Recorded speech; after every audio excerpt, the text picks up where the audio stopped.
ഈ ശാപം എല്ലാം കിടക്കുകയല്ലേ. അത് തങ്കൂനെയും താരൂനെയും ഒന്നും കൊണ്ടുവന്നാ മാറത്തുമില്ല.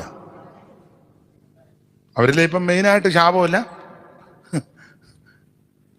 സ്തോത്രം. ഇതിങ്ങനെ കിടക്കും. കൈ വെടിപ്പായിരിക്കണം. വെടിപ്പുള്ള കൈ നിർമ്മല ഹൃദയവും ദൈവത്തിന് സ്തോത്രം. കർത്താവിന്റെ വേലയ്ക്ക് ഇറങ്ങിയിട്ട് ഇത്രയും വർഷമായി, അറിഞ്ഞുകൊണ്ട് ഇന്ന് വരെ ആരെയും ചതിച്ച് ഒരു രൂപ ഉണ്ടാക്കിയിട്ടില്ല. എനിക്കിപ്പോഴും സങ്കടം മറ്റുള്ളവർക്ക് കൊടുക്കാൻ പറ്റുന്നില്ലല്ലോ എന്ന്. ഞാൻ ഇപ്പോഴും തെറ്റിദ്ധരിക്കരുത്, വാടകയ്ക്കാ താമസിക്കുന്നത്.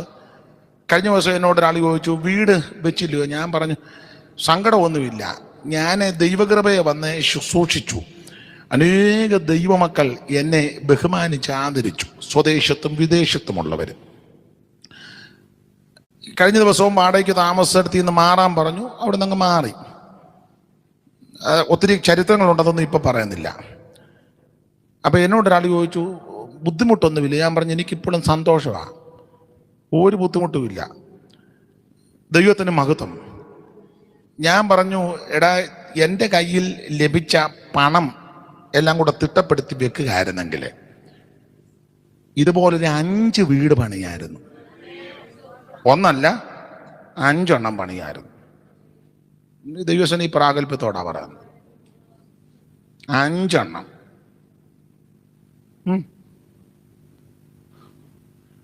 സ്തോത്രം.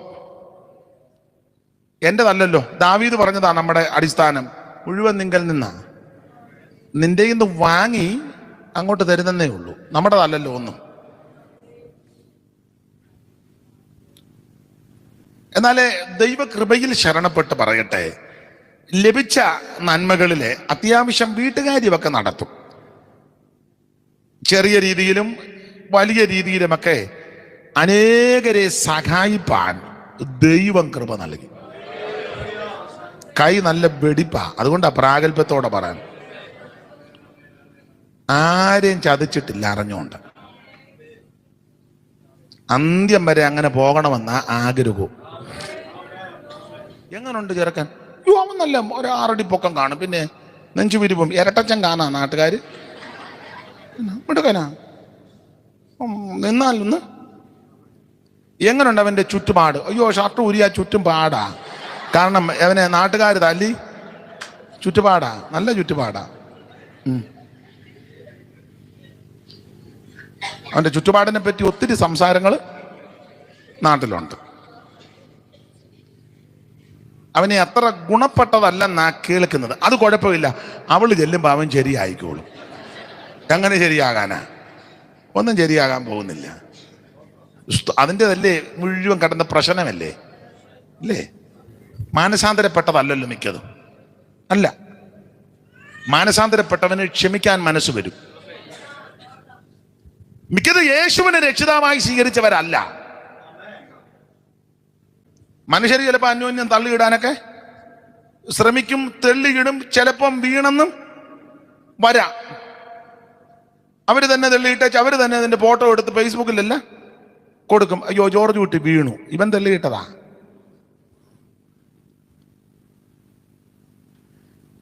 മനുഷ്യര് തള്ളിയിട്ടാൽ നീ പതറുകൊന്നും വേണ്ട, ദൈവം നിന്നെ എഴുന്നേൽപ്പിക്കും. പക്ഷെ ദൈവം തള്ളിയിട്ടാൽ ആരെ കൊണ്ട് ഒക്കത്തില്ല. രാത്രി ദൈവവചനത്തിൽ നിന്ന് വളരെ ശാന്തമായിട്ട് നമുക്ക് ധ്യാനിക്കണം. ഈ വചനം കേൾക്കുമ്പോൾ നിങ്ങൾക്ക് ആത്മാവിൽ നിറഞ്ഞ് ദൈവത്തെ മഹത്വപ്പെടുത്തണമെങ്കിൽ തടസ്സമൊന്നുമില്ല. സ്തോത്രം. വചന ശുശ്രൂഷയ്ക്ക് തടസ്സമാകരുതെന്നേ ഉള്ളൂ. ഇനി ഒരു നിയോഗം കിട്ടി എഴുന്നേറ്റ് നിന്ന് നൃത്തം ചെയ്യണമെങ്കിൽ ഞാനും അതിൽ സന്തോഷിക്കുന്നയാളാണ്. ചിലരൊക്കെ ഒരു ധാരണയുണ്ട്, പുള്ളി ആരാധനയ്ക്കെതിരാണ്. ആരാധനയ്ക്കെതിരല്ല, ആരാധനയും പ്രാർത്ഥനയും ഉള്ളത് കൊണ്ടാണ് ഇങ്ങനെ നിൽക്കുന്നത്. ഇല്ലെങ്കിൽ എല്ലാ നിലയിലും തകർന്നു പോകേണ്ടതാ. അപ്പം ആരാധനയും പ്രാർത്ഥനയുടെയും പിൻബലത്തിലാണ് ദൈവം നിർത്തിയിരിക്കുന്നത്. അതുകൊണ്ട് ഞാൻ അതിന് എതിരൊന്നുമല്ല. നിങ്ങൾക്ക് ആത്മാവിൻ്റെ നിയോഗം ലഭിക്കുന്നതിനനുസരിച്ച് ഈ ശുശ്രൂഷയിൽ സംബന്ധിക്കാം. ദൈവം നിങ്ങളെ എല്ലാവരെയും അനുഗ്രഹിക്കട്ടെ. വളരെ ശാന്തമായിട്ട് ഇന്ന് രാത്രി ദൈവോചനത്തിൽ നിന്ന് ചില കാര്യങ്ങൾ നമുക്ക് ചിന്തിക്കുകയും ധ്യാനിക്കുകയും അയവറക്കുകയും ചെയ്യാം. ഈ വചനം പ്രസംഗിക്കുന്ന സന്ദർഭത്തിൽ നമ്മുടെ ഭാഷയാ, പെന്തിക്കോസ് ഭാഷയാ, ഒരിളക്കവും ബഹളവും ഒന്നും ഉണ്ടായില്ലെങ്കിലും ഇത് കഴിയുമ്പോൾ ഈ വചനം അകത്ത് ക്രിയ ചെയ്തുകൊണ്ടിരിക്കണം. സ്തോത്രം. വചനം ക്രിയ ചെയ്തുകൊണ്ടിരിക്കും. അപ്പോൾ അങ്ങനെയും സംഭവിക്കട്ടെ എന്ന് ഞാൻ പ്രാർത്ഥിക്കുന്നു. ദൈവവചനത്തിൽ നമുക്ക് ശാന്തമായിട്ട് ഇന്ന് രാത്രി ചിന്തിക്കാം. അതിന് ആധാരമായിട്ട് വായിച്ചത് വളരെ പരിചിതമായ വേദശകലമാണ്. ഒന്നുകൂടെ ആ തിരുവെടുത്ത് വായിച്ച് സഹായിക്കണം. കൊരിന്ത്യർക്ക് എഴുതിയ 1-ാം ലേഖനം 10-ാം അധ്യായത്തിന്റെ 6-ാമത്തെ വാക്യത്തിന്റെ പ്രാരംഭ ഭാഗമാണല്ലോ. ഒരിക്കൽ കൂടി ആ തിരുവെടുത്ത് വായിച്ച് സഹായിച്ചാട്ടെ. ഇത് നമുക്ക് ദൃഷ്ടാന്തമായി സംഭവിച്ചു. ഇത് നമുക്ക് ദൃഷ്ടാന്തമായി സംഭവിച്ചു. പന്നികൾ തിന്നുന്നത് വിട്ട് പൂജിച്ച നിന്യമകാലങ്ങൾ മറന്നുപോയി സാധു. പന്നികൾ തിന്നുന്നത് വിട്ട് പൂജിച്ച നിന്യമകാലങ്ങൾ മറന്നുപോയി സാധു. മന്നവനെ തിരുമേശയിൽ നിന്നും സ്വർണ്ണകര ഭോജനം ഞാൻ തിന്നുവരും നിന്നും. കാരുണ്യ പൂരാകടലേ കരളലി യുഗദിന മനു. കാരുണ്യ പൂരാകടലേ കരളലി യുഗദിന മനു. കാരുണ്യ പൂരാകടലേ പാപമതാം ചെളി പൂണ്ടുടലാകെ ഭീകരമായ വിധം മലിനത്വം. പാപമതാം ചെളി പൂണ്ടുടലാകെ ഭീകരമായ വിധം മലിനത്വം. ചേർന്നു വിരൂപതയാർന്നൊരി വന്നു ചേരുമന്നിനരികതിൽ ഭാഗ്യമുണ്ടായിടുക.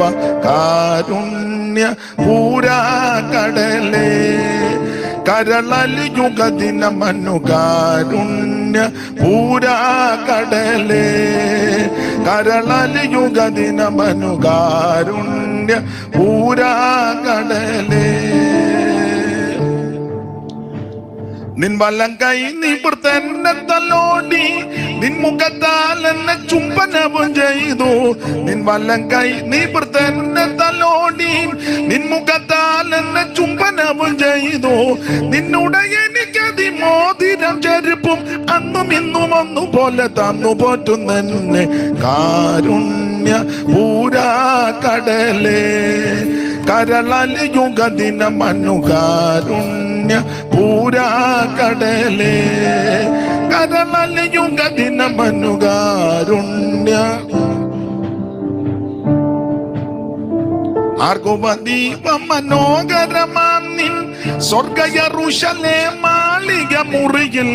ആർക്കുപദീപം മനോഹരമാം നിൻ സ്വർഗ യെരൂശലേം മാളിക മുറിയിൽ. ദീർഘയുഗം വസിച്ചാനന്ദ ബാഷ്പം വീട്ടിയാലും നിൻ കരുണയ്ക്കതു ബദലാമോ. കാരുണ്യ പൂരാകടലേ കരളലി യുഗദിന മനു. കാരുണ്യ പൂരാകടലേ ജീവപറുദീസിനാനന്ദ കുയിലേ ജീവവസന്ത ഋതു ആരംഭിച്ചില്ലേ.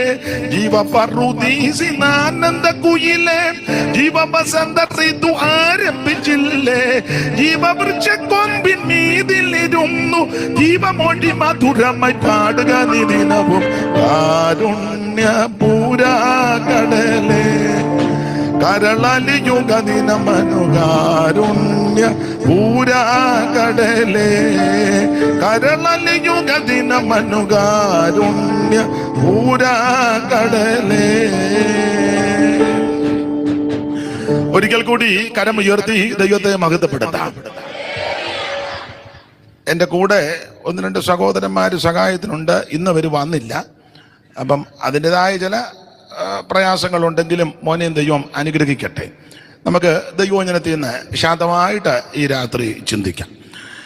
കൊരിന്ത്യർക്ക് എഴുതിയ 1-ാം ലേഖനം 10-ാം അധ്യായത്തിന്റെ 6-ാമത്തെ വാക്യത്തിന്റെ പ്രാരംഭ വാക്യം ഒന്നുകൂടെ വായിച്ചു. ഇത് നമുക്ക് ദൃഷ്ടാന്തമായി സംഭവിച്ചു. ഏത്?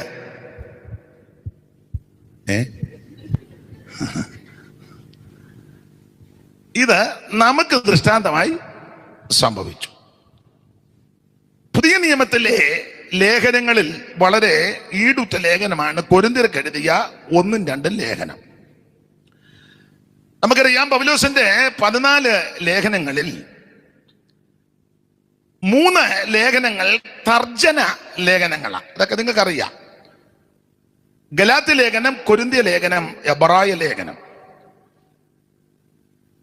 കൊരിന്തിയ ലേഖനം തർജ്ജമ ലേഖനമാകാൻ ഉള്ളതിന്റെ പ്രധാനപ്പെട്ട വിഷയങ്ങളിൽ ഒരു വിഷയം, ദൈവകുഞ്ഞുങ്ങൾ ആമേൻ ശുദ്ധീകരണത്തോടും നീതീകരണത്തോടും വിശുദ്ധീകരണത്തോടും കർത്താവിന്റെ വരവിനായിട്ട് ഒരുങ്ങണം. ആ ഉദ്ദേശം വെച്ച് ഉന്നം വെച്ച് എഴുതിയ ലേഖനമാണ് കൊരിന്ത്യർക്ക് എഴുതിയ ലേഖനം. ഒന്നാം ലേഖനത്തിലെ പ്രധാനപ്പെട്ട വിഷയങ്ങൾ നമ്മൾ 10-ാം അധ്യായമാണ് വായിച്ചത്. 1-ാം അധ്യായത്തിലെ വിഷയം സഭയ്ക്കകത്ത് പക്ഷം നടക്കുന്നു, കക്ഷി പക്ഷങ്ങളൊക്കെ സഭയ്ക്കകത്ത്. ഇപ്പൊ നമുക്ക് പക്ഷമെന്നല്ല പറയേണ്ടത്, പാനല്, അതാണ് ഇപ്പൊ പറയേണ്ടത്. ഓരോരോ പാനലുകാരാ ആട്ടെ. ഇവിടെ അതില്ലാത്തത് കൊണ്ട് ആ വിഷയം പറയുന്നില്ല. അപ്പോൾ 1-ാം അധ്യായത്തിൽ പക്ഷം പിടിക്കുന്നു.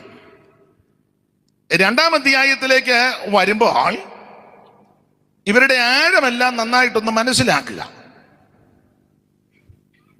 3-ാം അധ്യായത്തിലേക്ക് പ്രവേശിക്കുമ്പോൾ ഈർഷ്യയും പിണക്കവും പകയും. 4-ാം അധ്യായത്തിൽ ഇവരെ കണ്ടമാനം ചീർത്തിരിക്കുന്നു. 5-ാം അധ്യായത്തിലേക്ക് പ്രവേശിക്കുമ്പോൾ ജാതികളുടെ ഇടയിൽ പോലും ഇല്ലാത്ത നടപടി ക്രമങ്ങൾ കൊരിന്ത്യ സഭയിൽ. 6-ാം അധ്യായത്തിലേക്ക് പ്രവേശിക്കുമ്പോൾ വ്യവഹാരം, ആ വ്യവഹാരം വരുമ്പോൾ ഇവരുടെ ഇടയെ തീർക്കേണ്ട വിഷയം പുറത്തു കൊടുക്കുന്നു. പുറത്തുള്ളവർ വന്ന് വിഷയം തീർക്കാൻ കടന്നു വരുന്നു. 7-ാം അധ്യായത്തിൽ കുടുംബ പ്രശ്നങ്ങളാ. ഭാര്യയും ഭർത്താവും മക്കളും മാതാപിതാക്കളും സ്ത്രീയും പുരുഷനും തമ്മിലുള്ള വിഷയങ്ങൾ. 8-ാം അധ്യായത്തിലേക്ക് പ്രവേശിക്കുമ്പോൾ വിഗ്രഹാർപ്പണത്തെ സംബന്ധിച്ച വിഷയം, തിന്നാമോ തിന്നാൻ പാടില്ലയോ. 9-ാം അധ്യായത്തിൽ ഇതെല്ലാം എഴുതിയ പറഞ്ഞ് പ്രബോധിപ്പിച്ച പൗലോസിന്റെ അപ്പോസ്തലത്വത്തെ ചോദ്യം ചെയ്യുന്നു. എന്ന് പറഞ്ഞാൽ പൗലോസ് ആരാ? പൗലോസ് പെന്തിക്കോസ് വരുന്നതിന് മുന്നേ ഞങ്ങൾ പെന്തിക്കോസാ, അതാ ഇപ്പോഴത്തെ വാദം. 10-ാം അധ്യായത്തിലേക്ക് വരുമ്പോൾ പിറുപിറുപ്പും വിഗ്രഹ സേവയും. അപ്പൊ ഇങ്ങനെയാണ് ഈ അധ്യായം ഓടിച്ച് ഒന്ന് പഠിച്ചാൽ നമുക്ക് മനസ്സിലാകുന്നത്. വേറെയും വിഷയങ്ങൾ ഇതിനകത്ത് അടങ്ങിയിട്ടുണ്ടല്ലോ. അപ്പോൾ 1-ാം അധ്യായം പഠിക്കുമ്പോൾ ഇവരെ കൊരിന്തിലെ വിശ്വാസികൾ പ്രഗത്ഭരായിരുന്നു, മിടുക്കരായിരുന്നു. മറ്റ് ഇതര സഭാവിശ്വാസികളേക്കാൾ കുറച്ചുകൂടെ മുന്തിയ നിലപാടായിരുന്നു കൊരിന്ത്യർക്ക്. അവര് എല്ലാ കാര്യത്തിലും മുൻപന്തിയിലായിരുന്നു. 1:4 വായിച്ചു. 1:4, നിങ്ങൾക്ക് ക്രിസ്തുവേശുവിൽ നൽകപ്പെട്ട ദൈവകൃപ നിമിത്തം ഞാൻ എന്റെ ദൈവത്തിന് നിങ്ങളെക്കുറിച്ച് എപ്പോഴും സ്തോത്രം ചെയ്യുന്നു. ക്രിസ്തുവിന്റെ സാക്ഷ്യം നിങ്ങളിൽ ഉറപ്പായിരിക്കുന്നത് പോലെ അവരിൽ നിങ്ങൾ സകലത്തിലും, വിശേഷാൽ സകല വചനത്തിലും സകല പരിജ്ഞാനത്തിലും സമ്പന്നരായി തീർന്നു. അപ്പോൾ ഇവരെ എല്ലാത്തിലും സമ്പന്നരാ. ആ 4-ാം വാക്യം ഒന്നുകൂടെ വായിച്ചേ മോളെ. നിങ്ങൾക്ക് ക്രിസ്തുവേശുവിൽ നൽകപ്പെട്ട ദൈവകൃപ നിമിത്തം ഞാൻ എന്റെ ദൈവത്തിന് നിങ്ങളെ കുറിച്ച് എപ്പോഴും സ്തോത്രം ചെയ്യുന്നു. കൊരിന്ത്യ വിശ്വാസികളെ ഓർക്കുമ്പോഴല്ല പൗലോസിന് സ്തോത്രം ചെയ്യുവാൻ വലിയ താല്പര്യവും പ്രേരണയും ആവേശവും ഉന്മേഷവും ഉണ്ട്. വിശ്വാസികളെ പറ്റി ഓർക്കുമ്പോൾ കർത്തദാസന്മാർക്ക് ആ നിലയിലുള്ള ഒരു മനോഭാവം ഉണ്ടാക്കണം. ഉദാഹരണം തിരിച്ചങ്ങനെ. ഉദാഹരണം, ഒരു പേര് പറയുമ്പോൾ അത് ഇവിടെ ഉള്ളവരാന്നെ ഉടക്കുണ്ടാക്കരുത്. കർത്താവ് പാപ്പച്ചന് വേണ്ടി പ്രാർത്ഥിക്കുന്നു, അനുഗ്രഹിക്കണമേ. സഭയ്ക്ക് വളരെ പ്രയോജനമാണല്ലോ, കൂട്ടായ്മ മുടക്കുന്നില്ലല്ലോ, എല്ലാ യോഗങ്ങൾക്ക് സംബന്ധിക്കുമല്ലോ, കർത്താവിന്റെ വേലയ്ക്ക് കൊടുക്കുവാനും ചെലവാക്കാനും ചെലവഴിപ്പാനും മനസ്സുണ്ടല്ലോ. ആമേ വളരെ ഉത്സാഹിയാണല്ലോ. നിന്റെ ദാസനെ അനുഗ്രഹിക്കണമേ. ആ പ്രാർത്ഥനയ്ക്ക് വന്ന കൈയടിക്കുകയും പാടുകയും പ്രാർത്ഥിക്കുകയും ഉത്സാഹത്തിൽ മടുപ്പില്ലാതെ ആത്മാവിൽ എരിവുള്ളവനായി ദൈവത്തെ സേവിക്കുന്ന പാപ്പച്ചനെ ബലപ്പെടുത്തണമേ, ദീർഘായുസ്. ഇങ്ങനെ പ്രാർത്ഥിപ്പിക്കണം. മനസ്സിലായോ? അല്ലാതെ താവേ പാപ്പച്ചൻ വന്നിട്ടുണ്ട്, ദൈവമേ സിംഹത്തിന്റെ വായടച്ച് ദൈവമേ പാപ്പച്ചന്റെ നാവിനെ ബന്ധിക്കണേ, ആരാധനയിൽ ഒരു അക്ഷരം പോലും മിണ്ടാൻ. അവിടെ എന്ന് പാപ്പം വന്നാലും ഉടക്കുണ്ടാക്കിയച്ചേ, അത് അങ്ങനെ പാടില്ല. കർത്താവേ തങ്കമാമ വന്നല്ലോ, ഒരു അനുഗ്രഹിക്കപ്പെട്ട മാതാവ്, അനുഗ്രഹിക്കണമേ. ആരാധിക്കുകയും പാടുകയും പ്രാർത്ഥിക്കുകയും കണ്ണീരൊഴുക്കുകയും ഉപവസിക്കുകയും ചെയ്യുന്നല്ലോ, ദീർഘായുസ് കൊടുക്കുക. അങ്ങനെ പ്രാർത്ഥിപ്പിക്കണം. ദൈവമേ തങ്ക വന്നിട്ടുണ്ട്, നുണയും കൊതിയും അല്ലാതെ വേറൊന്നും പറയുകയല്ല. ദൈവം ഒതുക്കണേ, നീ ഇത് ഒതുക്കുന്ന ദൈവമാണല്ലോ, അങ്ങനെയൊന്നും പറയിപ്പിക്കരുത്. സ്തോത്രം എന്ന് പറഞ്ഞാൽ തിരിച്ചങ്ങനെ ദൈവദാസന്മാരെ പറ്റി പറയുമ്പോൾ നിങ്ങൾക്കും അങ്ങനെ ഉണ്ടായിരിക്കണം. ദൈവമേ, ആ ദൈവദാസന് വേണ്ടി പ്രാർത്ഥിക്കുന്നു. അദ്ദേഹത്തിന്റെ ശുശ്രൂഷ, അദ്ദേഹത്തിന്റെ ആമേൻ, അതെ ആത്മീക നിലവാരം എല്ലാം അനുഗ്രഹമാണ്, അനേകർക്ക് പ്രയോജനമാണല്ലോ. ദീർഘായുസ് കൊടുക്കണമേ. പുള്ളി ആരോടും അങ്ങനെ വഴക്കുണ്ടാക്കാത്ത ആളെ, മര്യാദക്കാരനാ, അങ്ങനെ പറയിപ്പിക്കണം. ദൈവമേ, അടി ഉണ്ടാക്കുന്ന പാസ്റ്റാണല്ലോ വന്നത്, ദൈവമേ പ്രശ്നം ഉണ്ടാക്കരുത്. അപ്പൊ അന്യോന്യം സന്തോഷിക്കണം. നിങ്ങളെ സ്തോത്രം ചെയ്യും നിങ്ങളെ ഓർക്കുമ്പോൾ. പൗലോസിനെ പറയാ, ക്രിസ്തുവേ നിങ്ങളെ കുറിച്ച് ആമേൻ ഞാൻ വളരെ സന്തോഷത്തോടെ സ്തോത്രം ചെയ്യുന്ന. അങ്ങനല്ലേ 4-ാം വാക്യം ആയിരുമോളെ? നിങ്ങൾക്ക് ക്രിസ്തുവേശുവിൽ നൽകപ്പെട്ട ദൈവകൃപ നിമിത്തം ഞാൻ എന്റെ ദൈവത്തിന് നിങ്ങളെ കുറിച്ച് എപ്പോഴും സ്തോത്രം ചെയ്യുന്നു. എപ്പോഴും സ്തോത്രം ചെയ്യുകയാ. അടുത്തത്, ക്രിസ്തുവിന്റെ സാക്ഷ്യം നിങ്ങളിൽ ഉറപ്പായിരിക്കുന്നത് പോലെ അവനിൽ നിങ്ങൾ സകലത്തിലും വിശേഷാൽ സകല വചനത്തിലും സകല പരിജ്ഞാനത്തിലും സമ്പന്നരായി തീർന്നു. ശ്രദ്ധിക്കുക, ഇവരെല്ലാ കാര്യത്തിനും മുൻപന്തിയില്ല. നല്ല സാക്ഷ്യമുള്ളവരാ, സാക്ഷ്യം പറയുന്നവരാ. 5 മിനിറ്റ് കൊടുത്ത 50 മിനിറ്റിൽ പറഞ്ഞൊപ്പിക്കും. നന്നായിട്ട് പറയും സാക്ഷ്യം. ഇപ്പോഴത്തെ നിങ്ങൾ പല സാക്ഷ്യങ്ങളും കേട്ടിട്ടുണ്ട്, കേൾക്കുന്നുണ്ട്. ഇച്ചിരിയേ ഉള്ളു, പക്ഷെ അത് നന്നായിട്ട് പൊലിപ്പിച്ച് സ്തോത്രം നല്ല നല്ല രീതിയിൽ പറയും. ചിലത് കേട്ടിരിക്കാനും വളരെ നല്ലതാ. എന്നടുത്തും പറഞ്ഞ് നല്ല ത്രില്ലാ അത് കേൾക്കുന്നത്. അങ്ങനെ മനുഷ്യനെ പ്രത്യേക നിലയിലെത്തുന്ന സാക്ഷ്യങ്ങൾ. പണ്ടൊരു സഹോദരി സാക്ഷ്യം പറഞ്ഞ്, പേരൊന്നും പറഞ്ഞില്ല. ഇപ്പം ഞങ്ങളുടെ ഒരു പാപ്പച്ചാനുണ്ട്, എല്ലാവരും പറഞ്ഞ് നല്ല സാക്ഷ്യമാണ്. അപ്പോൾ പുള്ളിക്കാരൻ ഉടനെ പറഞ്ഞു, ഇപ്പോഴും അത് ഓർക്കുന്നു, ഇതൊക്കെ സത്യമാണെങ്കിൽ നല്ലതാന്ന്. അതുപോലെ ഒത്തൊന്നുള്ളതാണ്. ചില വർഷങ്ങൾ കഴിഞ്ഞപ്പം മനസ്സിലായി ഇത് മുഴുവൻ. മനസ്സിലായോ? എന്തെങ്കിലും അനുഭവങ്ങൾ കാണും, പക്ഷെ അത് വല്ലാതെ ഊതി വീർപ്പിച്ച് പൊലിപ്പിച്ച്. അതിലെ ഒരു വാചകം ഞാനിപ്പോഴും ഓർക്കുന്നു. ചാക്കിനകത്ത് കെട്ടി ചാക്ക് കൂടി ഇങ്ങനെ ഒഴുകി ഒഴുകി ഒഴുകി നടക്കുകയായിരുന്നു. അത്രയും മതി. ചാക്കിനകത്ത് കെട്ടിയിട്ട് വെള്ളത്തിലോട്ട് ഒഴുകി ഒഴുകി നടന്ന് ഒരു കടവിൽ ചെന്ന്, ഇപ്പം അത്രയും ഞാൻ പറയുന്നുള്ളൂ.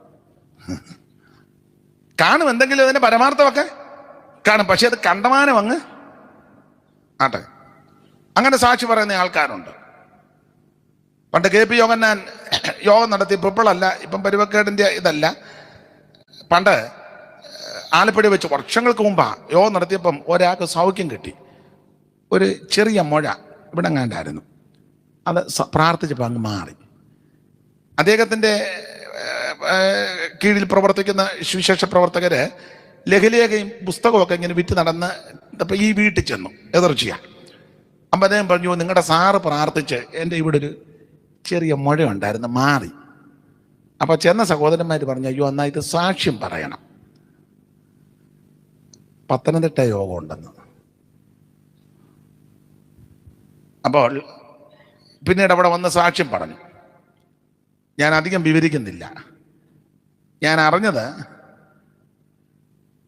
ആലപ്പുഴയിൽ നിന്ന് വണ്ടി കയറി പത്തനംതിട്ട വന്നപ്പോൾ ചെറിയൊരു മുടയായിരുന്നു. പുള്ളി പറഞ്ഞു, തേങ്ങ പോലൊരു മുഴയുണ്ടായിരുന്നു, സൗഖ്യമായി. പക്ഷെ ആലപ്പുഴയിൽ നിന്ന് പത്തനംതിട്ട വന്നപ്പം മുഴ. അങ്ങനെയൊക്കെ തൊങ്ങലും പൊടിപ്പും വെച്ച് പറയുന്ന സാക്ഷിയുമുണ്ട്, സാക്ഷിക്കാരുമുണ്ട്. അവിടെ കണ്ണിക്കുന്നില്ല, ആ ഭാഗം പോട്ടെ. അപ്പൊ കൊരിന്തിലെ വിശ്വാസികൾ ക്രിസ്തുവിൽ നല്ല സാക്ഷ്യമുള്ളവരാ. സാക്ഷ്യമുള്ളതുപോലെ അവന് നിങ്ങൾ വിശേഷാൽ സകല വചനത്തിൽ, ഇവർക്ക് വചനത്തിൽ നല്ല തിട്ടമാണ് കൊരിന്തിലെ വിശ്വാസികൾ. അതുകൊണ്ട് ഇവർക്ക് ബൈബിളൊന്നും വേണ്ട, കാരണം നല്ല തിട്ടമാണ്. ലോകത്തിന് വന്നാൽ പോലും ബൈബിള് കൊണ്ടുവരികയില്ല, ഇനി കൊണ്ടുവന്നാൽ പോലും തുറക്കുകയില്ല, കാരണം നല്ല തിട്ടമാണ്. അതുകൊണ്ടാണ്. അപ്പൊ ഇവര് വചനത്തിലൊക്കെ നല്ല തിട്ടമുള്ളവരാ കൊരിന്തിലെ വിശ്വാസികൾ. മാത്രമല്ല നല്ല പരിജ്ഞാനമുള്ളവരാ. അവന് നിങ്ങൾ വിശേഷ സകല വചനത്തിലും സകല പരിജ്ഞാനം, നല്ല പരിജ്ഞാനമാണ്. അതുകൊണ്ട് പെട്ടെന്ന് കൈയടിക്കോ പാടുകയോ ആത്മാവിലാകോ ഒന്നും ചെയ്യില്ല. വളരെ പരിജ്ഞാനത്തോടെ യോഗത്തിന് ഇരിക്കും. നിങ്ങൾ ചിലർ ശ്രദ്ധിച്ചിട്ടില്ല, ഒരനക്കവും ഇല്ല, വളരെ നല്ല സ്റ്റാൻഡേർഡായിട്ടായിരിക്കുന്നത്. അപ്പം നമ്മൾ പറയാം, പുള്ളി പരിജ്ഞാനമുള്ള ആളാണ്. അപ്പോൾ ഇവര് വചനത്തിൽ തിട്ടമുണ്ട്, പരിജ്ഞാനമുണ്ട്. അടുത്ത പ്രയോഗം, ഒരു കൃപാവരത്തിലും കുറവില്ല. നമ്പർ 1 വിശ്വാസികളാണ്. 1-ാം അധ്യായത്തിൽ ഇവരെ പോലെ മിടുക്കരായ, ഭക്തരായ, പരിജ്ഞാനമുള്ള, വിവേകമുള്ള, അറിവുള്ള, കൃപയുള്ള, കൃപാവരമുള്ള പ്രിയപ്പെട്ടവർ ചുരുക്കമാണ്. 1-ാം അധ്യായത്തിൽ വളരെ ശ്ലാഘനീയമായ നിലയിൽ പൗലോസ് ഇവരെ അഭിനന്ദിച്ച് പറയുകയാണ്, നിങ്ങൾ ഒരു കൃപാവരത്തിലും കുറവില്ല, നമ്പർ 1 വിശ്വാസികൾ. എന്നാൽ 2-ാം അധ്യായത്തിൽ നമ്പർ 1 വിശ്വാസികളുടെ ആത്മീയ നിലവാരം ആഴങ്ങളിലേക്ക് പരിശുദ്ധാത്മാവ് ഇറങ്ങി. 2:9 ദൈവം തന്നെ സ്നേഹിക്കുന്നവർക്ക് ഒരുക്കിയിട്ടുള്ളത് കണ്ണ് കണ്ടിട്ടില്ല, ചെവി കേട്ടിട്ടില്ല, ഒരു മനുഷ്യന്റെ ഹൃദയത്തിൽ തോന്നിയിട്ടുമില്ല എന്ന് എഴുതിയിരിക്കുന്നത് പോലെ തന്നെ നമുക്കോ ദൈവം തന്നെ ആത്മാവിനാൽ വെളിപ്പെടുത്തിയിരിക്കുന്നു. ആത്മാവ് സകലത്തെയും ദൈവത്തിന്റെ ആഴങ്ങളെയും ആരായുന്നു. അപ്പൊ 2-ാം അധ്യായത്തിൽ ഇവരുടെ ആഴമെല്ലാം പരിശുദ്ധാത്മാവ് വന്ന് ആഴമറിഞ്ഞു. 1-ാം അധ്യായത്തിൽ അഭിനന്ദിച്ചു, ശ്ലാഘനീയമായ നിലയിൽ ഇവരോട് പറഞ്ഞു, നിങ്ങൾ കൃപാവരത്തിലൊന്നും കുറവില്ല, നമ്പർ 1 വിശ്വാസികൾ. 2-ാം അധ്യായത്തിൽ ഇവരുടെ ആഴമെല്ലാം പരിശുദ്ധാത്മാവ് നോക്കി. ആഴം ഞാനും നിങ്ങളുമെല്ലാം പുറമെ നോക്കി വിലയിരുത്തി അഭിപ്രായം പറഞ്ഞ് മാർക്കിടുന്നവരാ. ദൈവം നമ്മുടെ ആഴം അറിയുന്നവനാ. സ്തോത്രം. ആഴമറിയും. ഹൃദയത്തിലെ ചിന്തനങ്ങളും ഭാവങ്ങളും വിവേചിക്കുന്നവനാ ദൈവം. സങ്കീർത്തനക്കാരൻ പാടിയിരിക്കുന്നത്, ഇരിക്കുന്നതും എഴുന്നേൽക്കുന്നതും എല്ലാം ദൈവം അറിയുന്നു. ഉഷസ്സിന്റെ ചിറക് ധരിച്ച് സമുദ്രത്തിന്റെ അറ്റത്ത് പോയി പാർത്താലും സ്തോത്രം, അവിടത്തേക്ക് മറഞ്ഞിരിക്കുന്ന ഒന്നുമില്ല. ലേഖനത്തിൽ വായിക്കുമ്പോൾ അവനുമായിട്ടാണ് നമുക്ക് കാര്യം. ഇരിക്കുന്നതും ഞാൻ എഴുന്നേൽക്കുന്നതും കർത്താവു കാണുന്നു, ഗ്രഹിക്കുന്നു കർത്തനൻ ഹൃദയ നിരൂപണ. ഓ ദൂരത്തു നിന്നും തന്നെ നമ്മളെ ഒക്കുകയല്ല.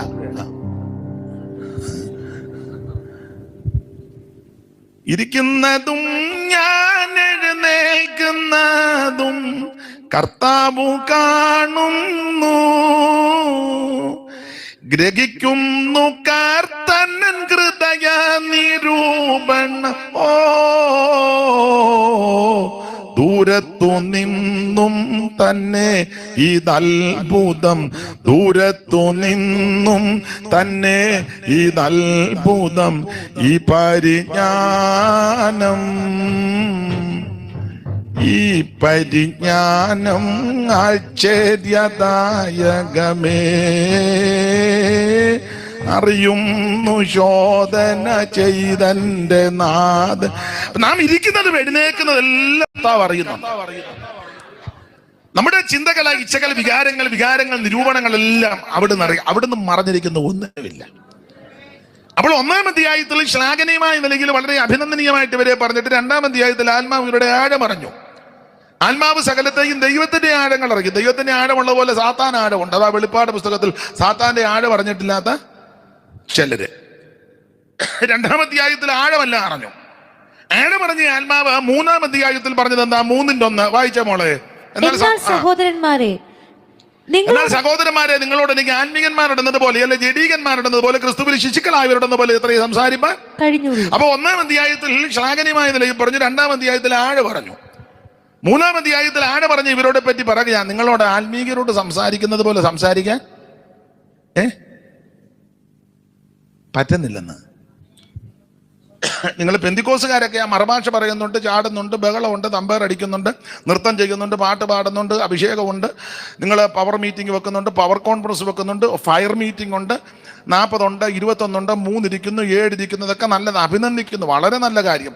വചനത്തിലൊക്കെ നല്ല തിട്ടമുണ്ട്, ബൈബിൾ സ്കൂളുണ്ട്, ബൈബിൾ കോളേജുണ്ട്, കാര്യങ്ങളുണ്ട്, BTH, BD, MTU, MTH, ഇപ്പം പിന്നെ ചില റിസർച്ച്, എല്ലാം നല്ല കാര്യം, നല്ലത്, അങ്ങനെ തന്നെ പോട്ടെ. പൈനീർ വർക്ക് ഉണ്ട്, പുതിയ മിഷൻ സ്റ്റേഷൻ ഉണ്ട്, പ്രവർത്തനങ്ങൾ വിപുലമാക്കുന്നു, നോർത്ത് ഇന്ത്യയിൽ വേല ചെയ്യുന്നു, ഒക്കെ നല്ല കാര്യം. അത് നന്നായിട്ട് വർദ്ധിപ്പിച്ചോണം. ലഘുലേഖ കൊടുക്കുന്നു, എല്ലാവരും പരസ്യയോഗം നടത്തുന്നു, അതൊക്കെ നല്ല കാര്യമാണ്. കൺവെൻഷന് പ്രസംഗിക്കുന്നു, ബൈബിൾ ക്ലാസ് എടുക്കുന്നു, എല്ലാം നല്ല കാര്യം. ഇഷ്ടംപോലെ സഭകള്, എല്ലാ കൂട്ടങ്ങള്, കൂടിവരവുകള്, എല്ലാം പ്രൈസ് ആൻഡ് വർഷിപ്പുകാര്, വർഷിപ്പ് ലീഡർമാര്, എല്ലാം നല്ലതാ. പക്ഷെ നിങ്ങളോട് ആത്മീകരോട് സംസാരിക്കുന്നത് പോലെ സംസാരിക്കാൻ പറ്റുന്നില്ല.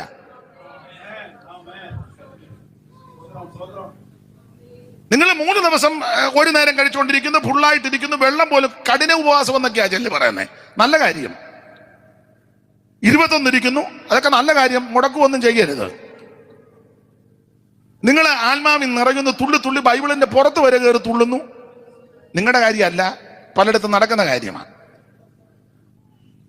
മുന്നോട്ട് കമന്ന് വീഴുന്നു, പുറകോട്ട് മലന്ന് വീഴുന്നു, ഉരുളുന്നു, ഓടുന്നു, ഒക്കെ നല്ല കാര്യം. പേര് പറയുന്നു, അഡ്രസ്സ് പറയുന്നു, വണ്ടി നമ്പർ പറയുന്നു, എല്ലാം നല്ല കാര്യം. പക്ഷെ നിങ്ങളോട് ആത്മീകരോട് സംസാരിക്കുന്നത് പോലെ സംസാരിക്കാൻ പറ്റുന്നില്ല. അതെന്താ? നിങ്ങൾ മറുഭാഷയൊക്കെ പറയുന്നുണ്ട്, പ്രവചനമുണ്ട്, വ്യാഖ്യാനമുണ്ട്, വിവിധ ഭാഷകളുടെ വ്യാഖ്യാനം, കൈവച്ച് പ്രാർത്ഥിച്ച രോഗസൗഖ്യമാകും. ഇതെല്ലാം നല്ല കാര്യം, അഭിനന്ദിക്കുന്നു, ദൈവത്തെ മഹത്വപ്പെടുത്തുന്നു, വളരെ നല്ലത്. അതിനൊന്നും ഇനി ഭംഗം വരുത്തേണ്ട, മുടക്കരുത്, അത് വർദ്ധിക്കട്ടെ, നന്നായി വരട്ടെ. പക്ഷെ നിങ്ങളോട് ആത്മീകരോട് സംസാരിക്കുന്നത് പോലെ സംസാരിക്കാൻ പറ്റുന്നില്ല.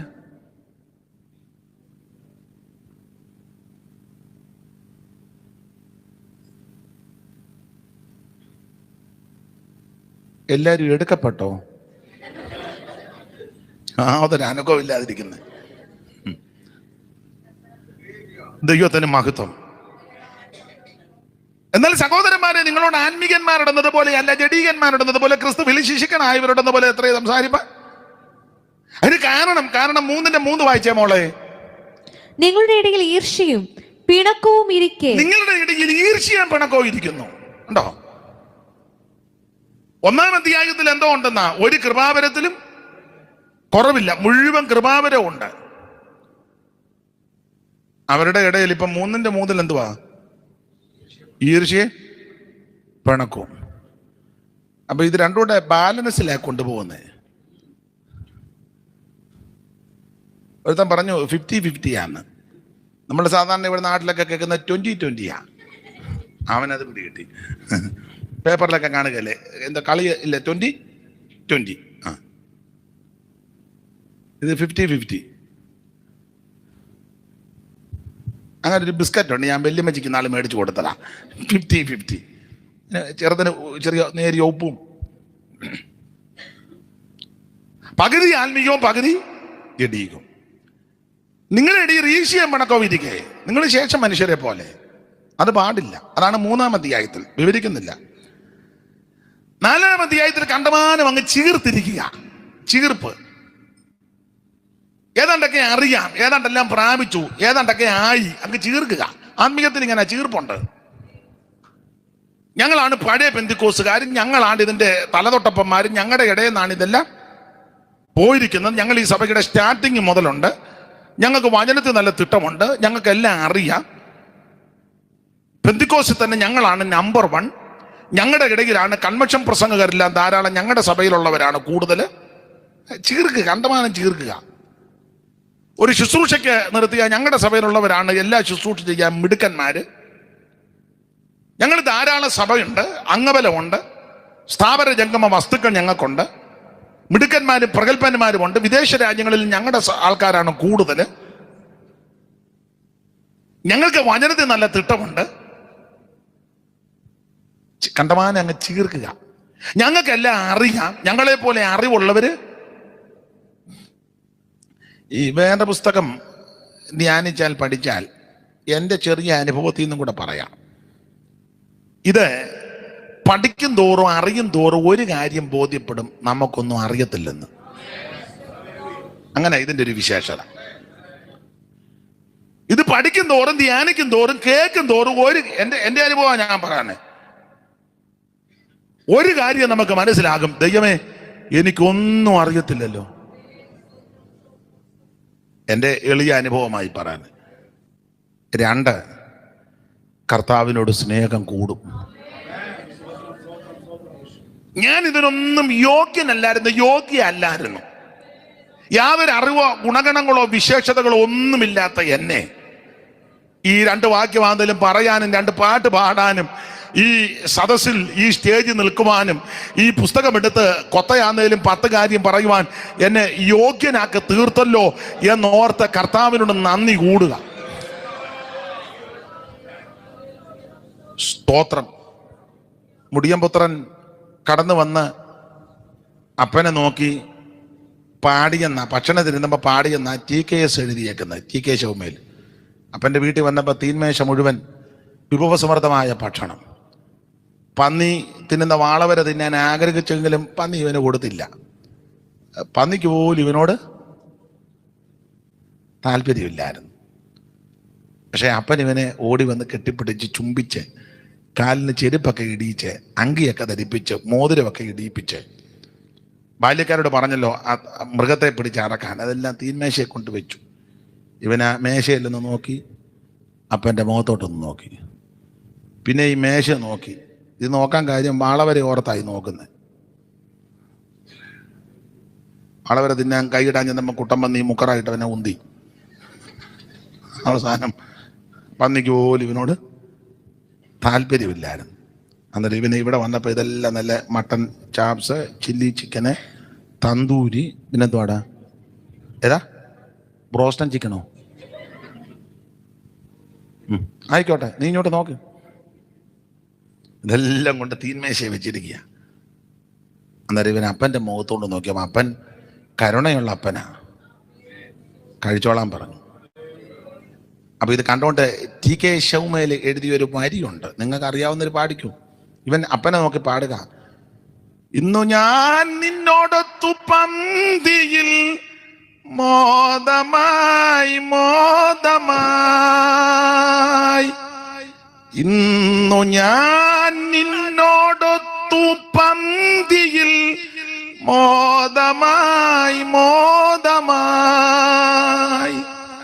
വന്നു തിന്ന് തൃപ്തനായി എത്രയോ ഭാഗ്യവാൻ ഭാഗ്യവാൻ. പന്നി തിന്ന ഭോജ്യവും അന്ന് ഞാൻ കൊതിച്ചത്, പന്നി തിന്ന ഭോജ്യവും അന്ന് ഞാൻ കൊതിച്ചത്, എന്നേക്കുമായി മറന്നുപോയി നാദാ. കൃപ കൃപയും നിന്നാൽ തവ സുതനായി ഞാൻ, കൃപയുള്ള യഹോവേ ദേവാ മമ്മ നല്ല പിതാവേ ദേവാ. കൃപ കൃപയും നിന്നാൽ തവ സുതനായി നീ, കൃപയുള്ള യഹോവേ ദേവാ. പാടാൻ വയ്യ, നിങ്ങൾ എടുത്ത് പാടുവെന്നാ ഞാൻ കരുതിയത്. നിങ്ങളെല്ലാവരും ഇവിടെ എനിക്ക് പാട്ടറിയാവോന്ന് നിങ്ങൾ പരീക്ഷിക്കുകയായിരുന്നു. അപ്പോൾ ഈ പുസ്തകം പഠിച്ചാൽ നമുക്ക് ബോധ്യപ്പെടും, പഠിക്കും തോറും നമുക്കൊന്നും അറിയത്തില്ല. 2, കർത്താവിനോട് സ്നേഹം കൂടും. സ്തോത്രം, സ്നേഹം കൂടും. ഓരോ ശുശ്രൂഷകൾക്ക് നിൽക്കുമ്പോൾ എൻ്റെ അനുഭവമാ, വളരെ സന്തോഷത്തോടും ദൈവഭയത്തോടും കൂടാണ് നിൽക്കുന്നത്. അതിൻ്റെ ഒരു കാരണവും കൂടെ പറയാം. എപ്പോഴും ഞാൻ പറയുന്നത് ഒന്നുകൂടെ ആവർത്തിക്കുക. എന്നേക്കാൾ കഴിവുള്ള മിടുക്കന്മാരാകുന്ന, ശ്രേഷ്ഠന്മാരാകുന്ന, ജ്ഞാനമുള്ള, സൗന്ദര്യമുള്ള, കരുത്തുള്ള, ബലമുള്ള, ശക്തരായ, സൗന്ദര്യ സമ്പൂർണരാകുന്ന ദൂതന്മാർ ഈ ശുശ്രൂഷ ചെയ്യാൻ ആഗ്രഹിച്ചു. ദൈവം കൊടുത്തില്ല. സൗന്ദര്യമില്ലാത്ത, ജ്ഞാനമില്ലാത്ത, കഴിവില്ലാത്ത, ബലമില്ലാത്ത, ശക്തിയില്ലാത്ത, യാതൊരു യോഗ്യതയില്ലാതിരുന്ന എനിക്ക് ഈ ശുശ്രൂഷ ദൈവം തന്നു. കർത്താവിന്റെ വേലക്കാരോടും കൂടിയാണ് ഞാൻ ഈ പറയുന്നത്. ജ്ഞാനസമ്പൂർണരും സൗന്ദര്യ സമ്പൂർണരും ഒക്കെ ആയിട്ട് അവരെ സൃഷ്ടിച്ചത്. ഭയങ്കര ശക്തിയും കരുത്തുമാണ്, ശക്തിയും ബലവുമേറിയ ദൈവദൂതന്മാർ. അങ്ങനെ ഒരു ദൂതൻ വന്ന ഒറ്റയടി 1,85,000. ഈ ടൈപ്പ് ദൂതന്മാർക്ക് ഇത് കൊടുത്തില്ല. യാതൊരു കൽപ്പും കടയില്ലാതിരുന്ന എന്നെ നിങ്ങൾ തെരഞ്ഞെടുത്തു. അതാ ബലമുള്ളതിനെ ലജ്ജിപ്പിപ്പാൻ. സ്തോത്രം. അതോർത്ത് ദൈവത്തെ മഹത്വപ്പെടുത്തിക്കണം. ഏറ്റവും വലിയ ഭാഗ്യവത.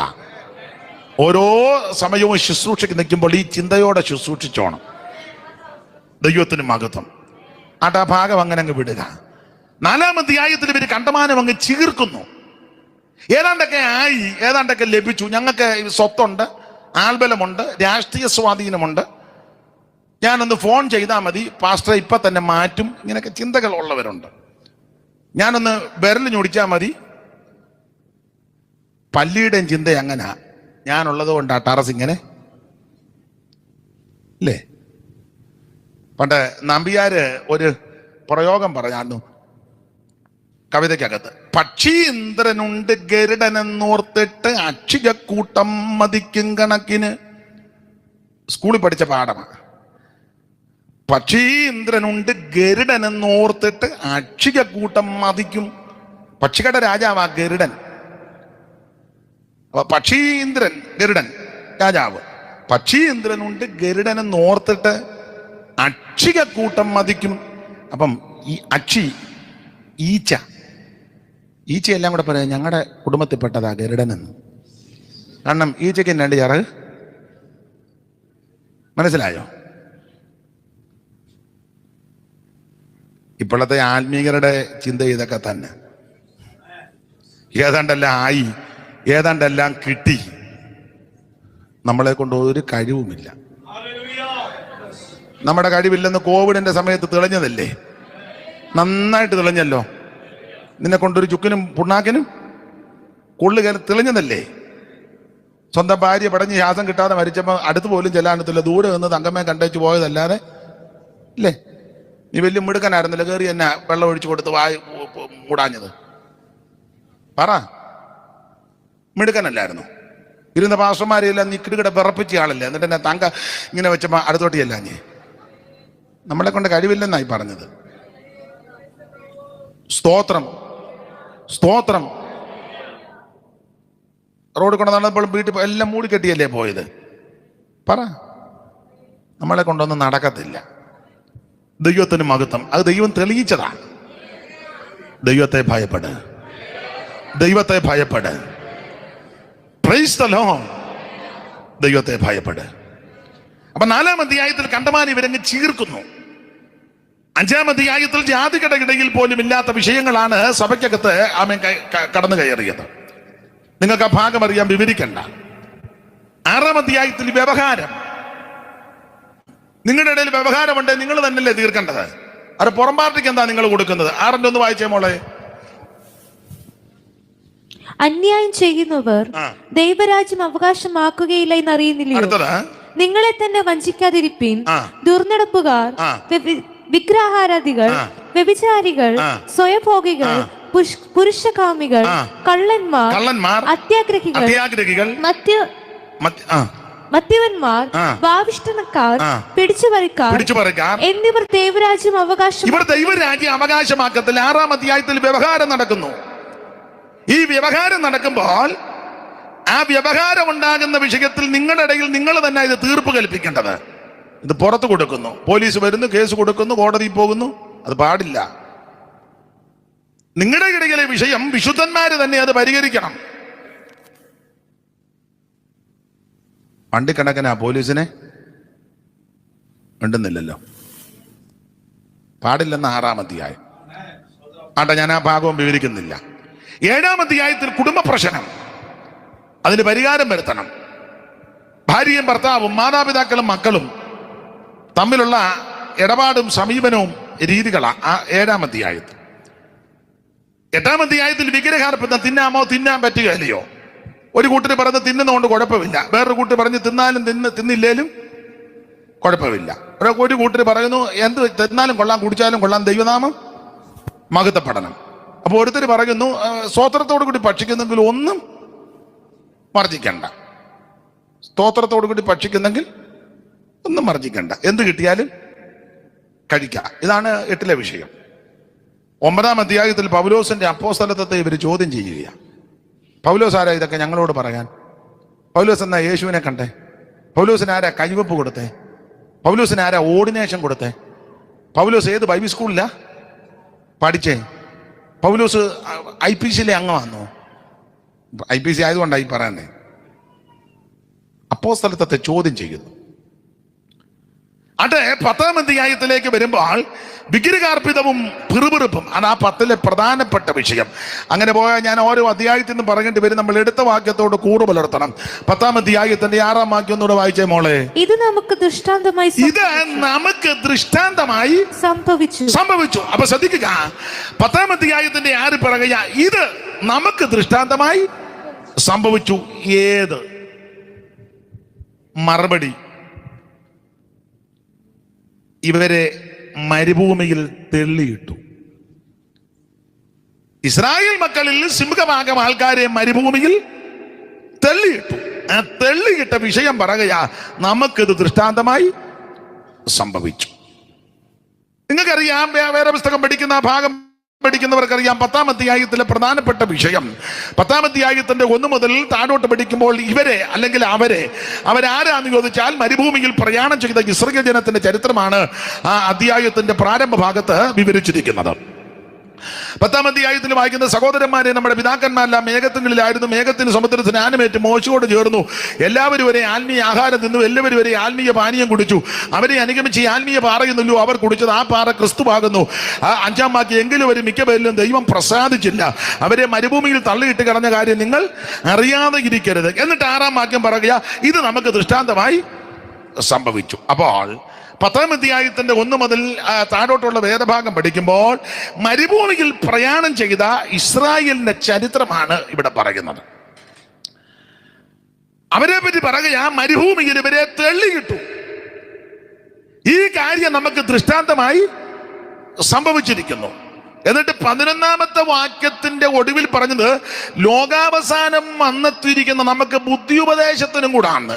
ആ 11-ാമത്തെ വാക്യത്തിന്റെ 2-ാം ഭാഗം വായിക്കണം. ലോകാവസാനം വന്നെത്തിയിരിക്കുന്നു. ലോകാവസാനം വന്നെത്തിയിരിക്കുന്ന നമുക്ക്, ലോകാവസാനം വന്നെത്തിയിരിക്കുന്ന നമുക്ക് ബുദ്ധി ഉപദേശത്തിനായിട്ട് എഴുതി വെച്ചിരിക്കുക. ഈ കാര്യമാണ് നമുക്ക് ദൃഷ്ടാന്തമായി സംഭവിച്ചു. എന്ത്? അവരെ മരുഭൂമിയിൽ തള്ളിയിട്ടു. 5-ാം വാക്യം ഒന്നുകൂടെ വായിച്ചേ, 10-ന്റെ 5. എങ്കിലും അവരിൽ മിക്ക പേരിലും ദൈവം പ്രസാദിച്ചില്ല. അവരെ മരുഭൂമിയിൽ തള്ളിയിട്ട കാര്യം നിങ്ങൾ അറിയാതെ ഇരിക്കരുത്. അവരെ മരുഭൂമിയിൽ തള്ളിയിട്ടു. ഇവരെ തള്ളിയിടാനുള്ള കാരണങ്ങൾ ഇത് നമുക്ക് ദൃഷ്ടാന്തമായി സംഭവിച്ചിരിക്കുക. ഏത്? ഇവരെ തള്ളിയിടാൻ കാരണം അതാ ഇന്ന് രാത്രി നമ്മൾ ചിന്തിക്കാൻ പോകുന്നത്. ഇവരെ മരുഭൂമിയിൽ തള്ളിയിടാനുള്ള കാരണങ്ങൾ. ഇവരാരാ? ഒറ്റ വാക്ക് പറയാം, രക്ഷിക്കപ്പെട്ടവരാ. കാരണം ഇവര് കുഞ്ഞാടിനെ അറുത്ത് ചോരത്തലി ആചരിച്ച ദൈവമക്കളാ. അത് രക്ഷയെ കാണിക്കുന്നു. 2, ഇവര് ചെങ്കടല് കടന്നവരാ, സ്നാനത്തിന് നടല. 3, ഇവര് മന്ന ഭുജിച്ചവരാ. സ്തോത്രം. മാധുര്യമേറിയ തിരുവചനം അയവറക്കി ഭക്ഷിച്ച് ബലപ്പെട്ടവരാ. 4, അടിക്കപ്പെട്ട പാറയുന്നവര് വെള്ളം കുടിച്ചവരാ. ആത്മസ്നാനത്താലൊക്കെ ഇവര് നിറഞ്ഞവരാ. മോശ വടിയെടുത്ത് പാറയെ അടിച്ചു, നദി ചാടിപ്പുറപ്പെട്ട് തോടുകളും കവിഞ്ഞൊഴുകി. വേറൊരു ഭാഗത്ത് വായിക്കുന്നു, അവരെ അനുഗമിച്ച് ഈ ആത്മീയ പാറയെന്നല്ലോ അവർ കുടിച്ചത്. ഇതിങ്ങനെ അനുഗമിച്ചുകൊണ്ടിരിക്കുക. അപ്പോൾ ഇവര്, എന്റെ ഭാഷയെ പറഞ്ഞ, ഇവര് ആത്മാവിൽ സന്തോഷിച്ചവരാ. അപ്പൊ രക്ഷിക്കപ്പെട്ടവരാണ്, സ്നാനപ്പെട്ടവരാണ്, ആ തിരുവചനം ഭക്ഷിച്ചവരാ, ആത്മാവിൽ നിറഞ്ഞവരാ. പക്ഷെ ഇവരെ മിക്ക പേരിലും ദൈവം പ്രസാദിച്ചില്ലെന്ന് മാത്രമല്ല, ഇവരെ തെളിയിട്ടു. അപ്പൊ രക്ഷിക്കപ്പെട്ടത് കൊണ്ടോ, സ്നാനപ്പെട്ടത് കൊണ്ടോ, വചനം കേട്ട് ഗ്രഹിച്ചത് കൊണ്ടോ, വചനം പഠിച്ചത് കൊണ്ടോ, ആത്മാവിൽ നിറഞ്ഞത് കൊണ്ട് തൃപ്തിപ്പെടരുത്. ദൈവം പ്രസാദിക്കുകയും ചെയ്യണം. ദൈവം പ്രസാദിക്കുക മാത്രമല്ല, ആരും ഈ മരുഭൂമിയിൽ പട്ടുപോകരുത്. ദൈവം നമ്മെ തള്ളിയിടരുത്. മനുഷ്യര് തള്ളിയിട്ടാൽ ദൈവം നമ്മെ എഴുന്നേൽപ്പിച്ചോളും. ദൈവം തള്ളിയാലോ? മനുഷ്യർ ചിലപ്പോൾ അന്യോന്യം തള്ളിയിടാനൊക്കെ ശ്രമിക്കും, തള്ളിയിടും. ചിലപ്പം വീണെന്നും വരാം. അവര് തന്നെ തള്ളിയിട്ടേച്ച് അവര് തന്നെ അതിന്റെ ഫോട്ടോ എടുത്ത് ഫേസ്ബുക്കിലല്ല കൊടുക്കും. അയ്യോ, ജോർജ് കുട്ടി വീണു, ഇവൻ തള്ളിയിട്ടതാ.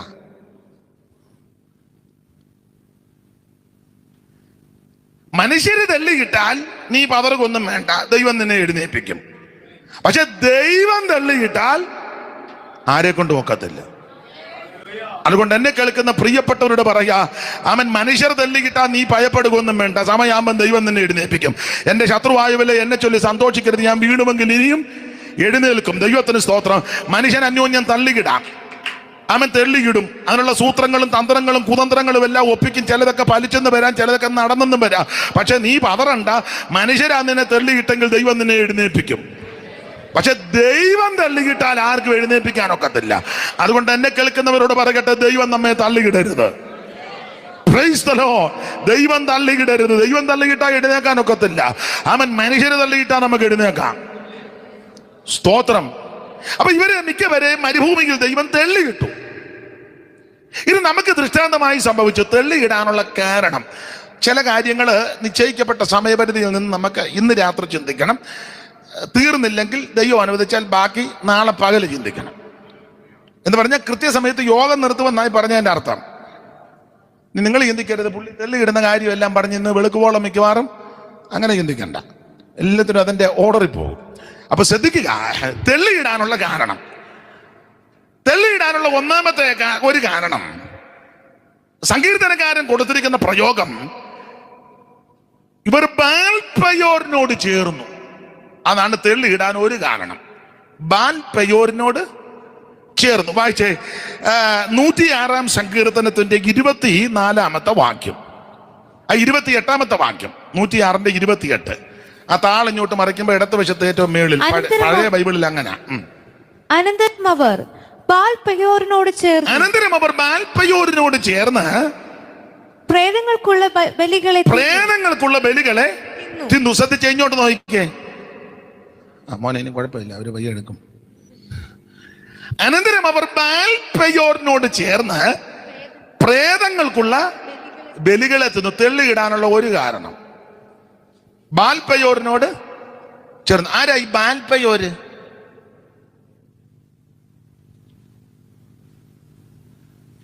ബാൽപയോർ എന്ന് ഒറ്റ വാക്ക് പറഞ്ഞ ബിലയാം. മെസപ്പൊത്തോമിയയിലെ പെഥോരിൽ നിന്ന് ബയോരിന്റെ മകനാകുന്ന ബിലയാം, അതാണ് ബാൽപയോർ. ഇവര് ബാൽപയോറിനോട് ചേർന്നു എന്ന് പറഞ്ഞാൽ ബിലയാമിന്റെ ഉപദേശത്തോട് ഇവര് ചേർന്നു. ബിലയാമിന്റെ ഉപദേശം. പുതിയ നിയമത്തിൽ ഇതിനെപ്പറ്റി 3 പദമാണ് കൊടുത്തിരിക്കുന്നത്. ബിലയാമിന്റെ വഞ്ചന, ബിലയാമിന്റെ വഴി, ബിലയാമിന്റെ ഉപദേശം. 3 പദമാണ് പുതിയ നിയമത്തിൽ കൊടുത്തിരിക്കുന്നത്.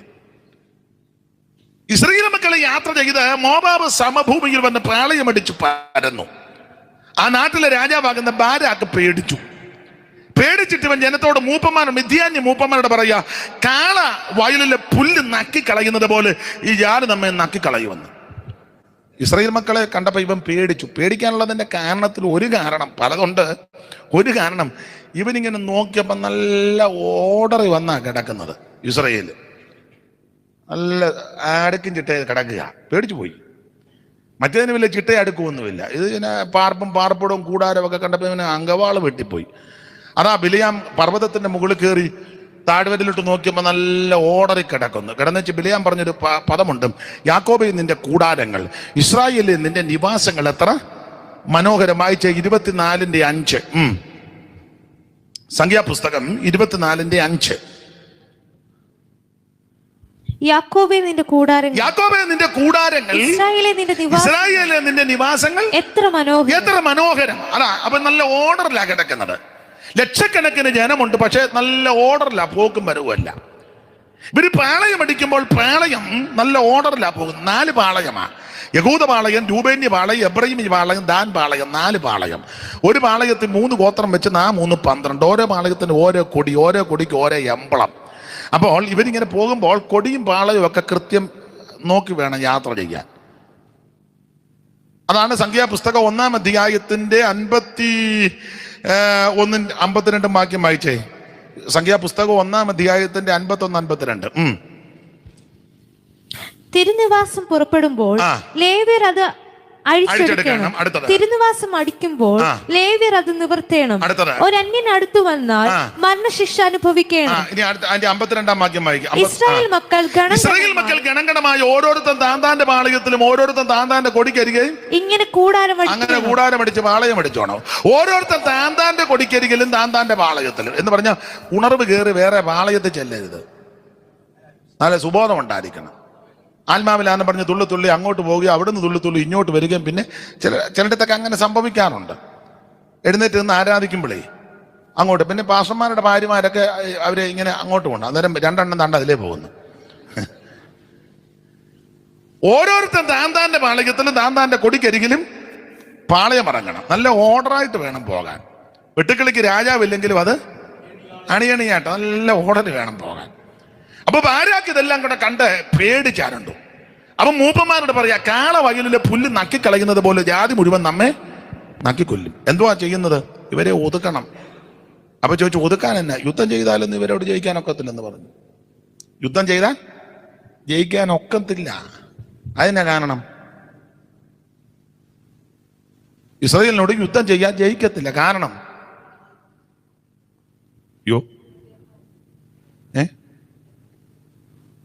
ആ 23-ാം അധ്യായത്തിന്റെ 22-ാം വാക്യം വായിച്ചേ.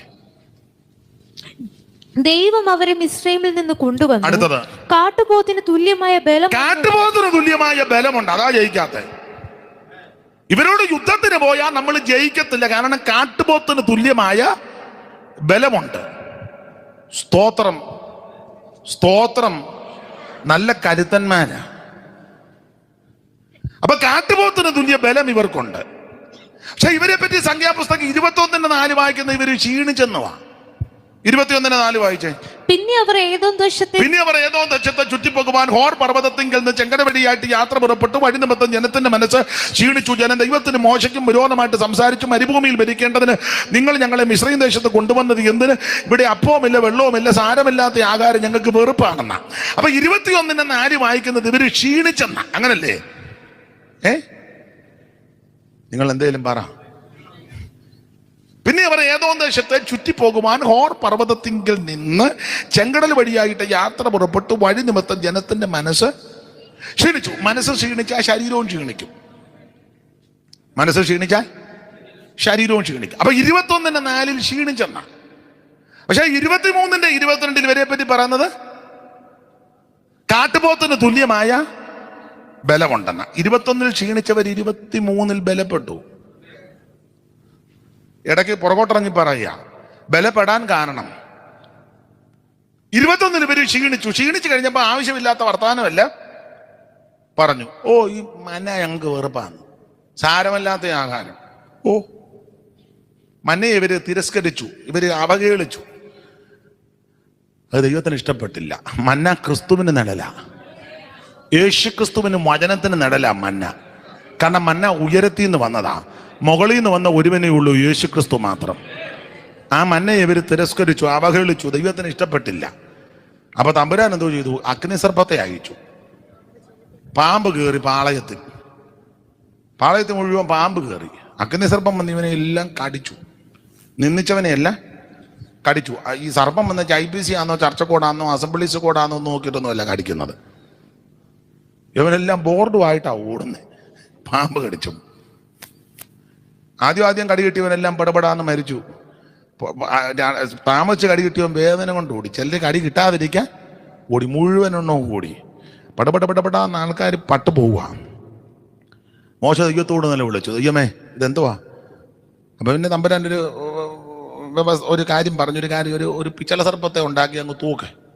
അഗ്നി സർപ്പത്തിന്റെ കടിയേറ്റവനെല്ലാം പിച്ചള സർപ്പത്തെ നോക്കണം. യോഹന്നാൻ 3:14 വായിക്കുന്നത് യേശുക്രിസ്തുവിനെ കാണിക്കുന്നു. ആട്ടെ, ഇങ്ങനെ ഇവർ രക്ഷപ്പെട്ടെങ്കിൽ ഇതെല്ലാം ഓടി അങ്ങോട്ടും ഇങ്ങോട്ടും എല്ലാം ഓടി ചെതറിപ്പോയി. പ്രശ്നമായി, പാളയത്ത് പ്രശ്നമായി. ഇങ്ങനെ പ്രശ്നം വർദ്ധിച്ചു കഴിഞ്ഞപ്പോൾ പിന്നെ ഇവരെ ബേരിലോട്ട് കൊണ്ടുവന്നു. ബേരിൽ ആ 21-ാം അധ്യായത്തിന്റെ 16-ാമത്തെ വാക്യം വായിച്ചേ. 16. അവിടെ നിന്ന് അവർ ബേരിലേക്ക് പോയി. യഹോവ മോശയോട് ജനത്തെ ഒന്നിച്ചു കൂട്ടാൻ. അപ്പൊ ഒന്നിച്ചു കൂട്ടാൻ പറയാൻ കാര്യം 21:4 മുതൽ താഴോട്ട് പഠിക്കുമ്പോൾ പാമ്പ് വന്ന് കടിച്ചു. പാമ്പിന്റെ കടികേട്ട് മുഴുവൻ ചെതറി, അങ്ങോട്ടും ഇങ്ങോട്ടും എല്ലാം ചെതറി. ഒന്ന് ഓർഡർ തെറ്റി. എല്ലാം ഇതിലെ ഒരുത്തൻ ചച്ചോടി പോയി, ഒരുത്തൻ അസംബ്ലീസ് കൂടി പോയി, ഒരുത്തൻ ഇപ്പൊ എങ്ങും പോകുന്നില്ല, ഒരുത്തൻ TPM പോയി, ഒരുത്തൻ തന്നെ ഒരു സഭ ഉണ്ടാക്കി. എന്റെ ശൈലി പറഞ്ഞതേ ഉള്ളു. ആകെ പ്രശ്നമായി. അപ്പൊ തമ്പുരാൻ പറഞ്ഞു, ഒരു കാര്യം ചെയ്യൂ, ജനത്തെ ഒന്നിച്ചു കൂട്ടാൻ. ഇവരെ ബേരിലോട്ട് കൊണ്ടുവന്നിട്ട് പറഞ്ഞു ജനത്തെ ഒന്നിച്ചു കൂട്ടാൻ പറഞ്ഞു. അങ്ങനെ ഇവർ ബേരിലേക്ക് വന്നപ്പോൾ ബേരിൽ ഒന്നിച്ചു കൂട്ടി.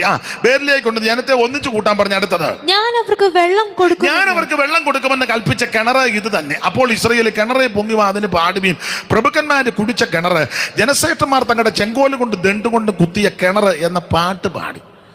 അപ്പൊ ഈ ബേര് വന്ന് കിണറ്റിന്റെ അടുക്ക കൊണ്ടുവന്നിച്ച് പറഞ്ഞു പാട്ട് പാടാൻ പറഞ്ഞു. ഇവർ ഈ ബേരിലെ കിണറ്റിന്റെ അടുക്ക വന്ന് പാട്ട് പാടി. കിണറേ പൊങ്ങി വാ, കിണറേ എന്ന് പറഞ്ഞാൽ വെള്ളം വരണമെന്നായി പറഞ്ഞതിന്റെ അർത്ഥം, പാടുന്നതിന്റെ അർത്ഥം. ഈ കിണറ് പൊങ്ങി വരണം, വെള്ളം പൊങ്ങി വരണം. കാരണം പാമ്പിന്റെ കടിയേറ്റ് പിച്ചള സർപ്പത്തെ നോക്കിയെങ്കിൽ ക്ഷീണിച്ചിരിക്കുക. അപ്പോൾ പാട്ട് പാടി ബലപ്പെട്ട് കിണർ പൊങ്ങണം എന്ന് പറഞ്ഞാൽ കിണറ്റിൽ നിന്ന് വെള്ളം വരണം, ആ വെള്ളം കുടിക്കണം. അതിനാ ഒന്നിച്ചു കൂടി പാടാൻ, ഒന്നിച്ചു കൂടണം. ഐക്യമത്യപ്പെട്ട് നിന്ന് പാട്ട് പാടി ആരാധിച്ചാലേ ദൈവിക വിടുതലുണ്ടാകും. സ്തോത്രം. അത് വീടാന്നേലും സഭയാന്നേലും നാടാന്നേലും ജനം ഒറ്റക്കെട്ടായി ഏകാത്മാവിൽ ഏകസ്നേഹം കൊണ്ട് നിന്നാൽ സൂക്ഷം വിടുതലുണ്ടാകും. ഇവരൊന്നിച്ച് നിന്ന് പാട്ട് പാടി ബലപ്പെട്ടു. അപ്പൊ കിണറിന്റെ പ്രത്യേകത പ്രഭുക്കന്മാര് കുടിച്ച കിണർ, അങ്ങനല്ലേ മോളെ? പ്രഭുക്കന്മാർ കുഴിച്ച കിണർ. പ്രഭുക്കന്മാര് കുടിച്ച കിണർ, ജനസേട്ടന്മാർ തങ്ങളുടെ ചെങ്കോല് കൊണ്ട് ദണ്ടുകൊണ്ടും കുത്തിയ കിണർ. അപ്പൊ ഈ കിണറിന്റെ വിശേഷത പ്രഭുക്കന്മാര് കുത്തിയ കിണറാ. ആ കിണറ്റിങ്ങ വന്ന പാട്ട് പാടിയത്. അപ്പൊ ഈ കിണർ ആര് കുത്തിയെന്ന് ചോദിച്ചാൽ ഒറ്റ വാക്കി പറയാം, അബ്രഹാം കുടിച്ച കിണറാ. കാരണം അബ്രഹാം ദൈവത്തിന്റെ പ്രഭുവായിരുന്നെന്നാ. കാരണം അബ്രഹാമിന്റെ ഭാര്യ സാറായി മരിച്ചപ്പോൾ അന്ന് ഗിത്യരുടെ ദേശത്ത് അബ്രഹാം ഗിത്യരോട് പറഞ്ഞു, എൻ്റെ പ്രിയപ്പെട്ടവൾ മരിച്ചു, അടക്കുവാൻ ശ്മശാന ഭൂമിയില്ല, നിങ്ങൾ എനിക്ക് ശ്മശാന ഭൂമി തരണം എൻ്റെ പ്രിയപ്പെട്ടവളെ അടക്കാൻ. അപ്പൊ അവിടുത്തുകാർ പറയുന്ന പദമുണ്ട് അബ്രഹാമിന്, പെരിയോ നീ ഞങ്ങളുടെ ഇടയിൽ ദൈവത്തിന്റെ പ്രഭുവാണ്. അങ്ങനല്ലേ മോളെ? 23-ാം അധ്യായത്തിന്റെ 4 ഞാൻ നിങ്ങളുടെ ഇടയിൽ പരദേശിയും. അബ്രഹാം പറയാ, ഞാൻ നിങ്ങളുടെ ഇടയിൽ പരദേശിയും വന്നു പാർക്കുന്നവനുമാകുന്നു. ഞാൻ എന്റെ മരിച്ചവളെ കുടിച്ചിടേണ്ടതിന് എനിക്ക് നിങ്ങളുടെ ഇടയിൽ ശ്മശാന ഭൂമി അവകാശമായിട്ട് തരുവീൻ എന്ന് പറഞ്ഞു. അടുത്തത് ഹിത്യർ അബ്രഹാമിനോട് യജമാനനെ കേട്ടാലും നീ ഞങ്ങളുടെ ഇടയിൽ ദൈവത്തിന്റെ പ്രഭുവാ മതി. അപ്പൊ സംഖ്യാപുസ്തകത്തിൽ വായിച്ചത് പ്രഭുക്കന്മാര് കുത്തിയ കിണറ്, അബ്രഹാം ദൈവത്തിന്റെ പ്രഭുവാ. അപ്പൊ ഈ കിണർ കുത്തിയത് അബ്രഹാം. ഇസഹാക്ക് കുടിച്ച കിണർ അവിടെ നിൽക്കട്ടെ, അങ്ങ് അറ്റത്തോട്ടൊന്ന് പോകണ്ടേ. അബ്രഹാം കുത്തിയ കിണർ, അബ്രഹാമായ കിണർ കുത്തിയ. അതെന്തിനാ അബ്രഹാം കിണർ കുത്തിയത്? ഒരു ജോലിയില്ല, എന്നാ 3-4 കിണറങ്ങ്. അബ്രഹാം കിണർ കുത്തി.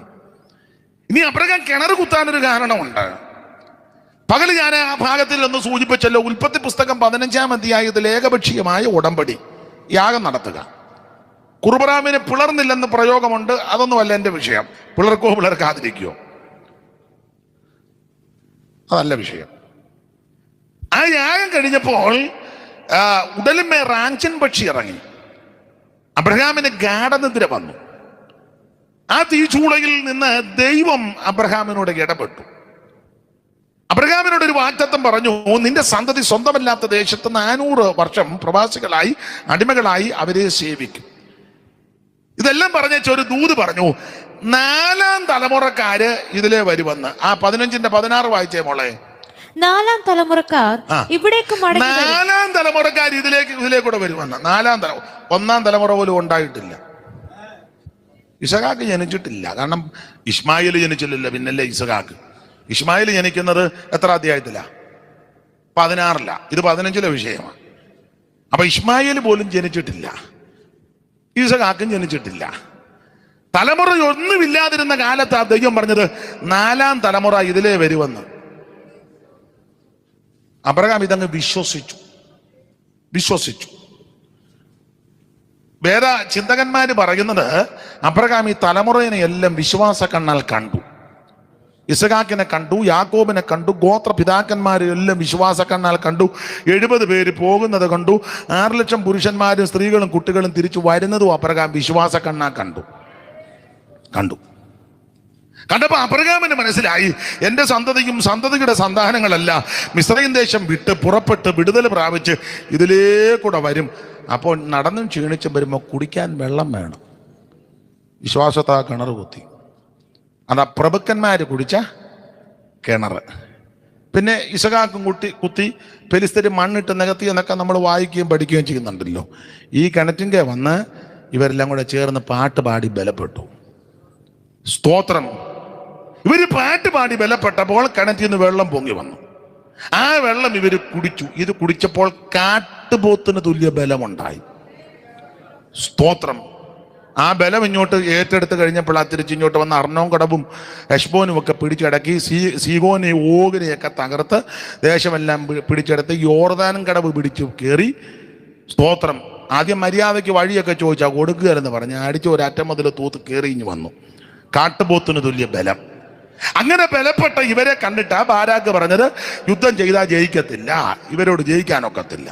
പിന്നെ എന്നാ പോംവഴി ഇത്രയേ ഉള്ളൂ. ഇവിടെ അവർ കമ്മിറ്റി കൂടി വെച്ച് പറഞ്ഞു, ഒരു പ്രവാചകനുണ്ട് പ്രാഗി കൊല്ലുന്നവനാ, അയാളെ വിളിക്കാന്ന് പറഞ്ഞു. ഉടനെ തന്നെ മെസപ്പൊട്ടോമിയയിലെ പതോറിൽ നിന്ന് ബയോറിന്റെ മകൻ ബിലിയാമിനെ വിളിച്ചു. നിങ്ങൾക്കറിയാമല്ലോ ബിലിയാമിന്റെ ഡയലോഗുണ്ട്. ഈ ബാരാക്ക് ആൾക്കാരെ വിട്ടപ്പോൾ, സമ്മാനമൊക്കെ ആയിട്ട് വിട്ടപ്പോൾ ബിലിയാം പറഞ്ഞു, ബാരാക്ക് എനിക്ക് ഗൃഹം നിറച്ച് വെള്ളിയും പൊന്നും ഒന്നും തന്നാലും എൻ്റെ ദൈവത്തിൻ്റെ കൽപ്പന വിട്ട് ഏറെയോ കുറയോ പറയാൻ എനിക്ക് ഒക്കത്തില്ലെന്ന്. ഈ ഡയലോഗ് കേട്ടാൽ നമ്മൾ ഓർക്കും പുള്ളിക്ക് വെള്ളിയോടും പൊന്നിനോടും വലിയ താല്പര്യമൊന്നും ഇല്ലാത്ത ആളാന്ന് തോന്നും. ചുമ്മാ പറഞ്ഞതാണ്. സംഖ്യാപുസ്തകം 22-ാം അധ്യായത്തിൽ ഇവൻ ഡയലോഗൊക്കെ നന്നായിട്ട് പറഞ്ഞു. എനിക്ക് വെള്ളിയോടും പൊന്നിനോടും വലിയ താല്പര്യമില്ല. പക്ഷെ ഇവന്റെ അകം നന്നായിട്ട് സ്കാൻ ചെയ്തു ദൈവം. സ്കാൻ ചെയ്തപ്പോൾ പുതിയ നിയമത്തിന്റെ 2 ഭാഗത്തെഴുതി കൂലി കൊതിച്ച വിലയാ. അകത്ത് മുഴുവൻ ദ്രവ്യാഗ്രഹത്തിന്റെ കൗശല ബുദ്ധിയാ. അങ്ങനെയാണല്ലോ മിക്കവർക്ക്. എങ്ങനെയും പണം ഉണ്ടാക്കണം.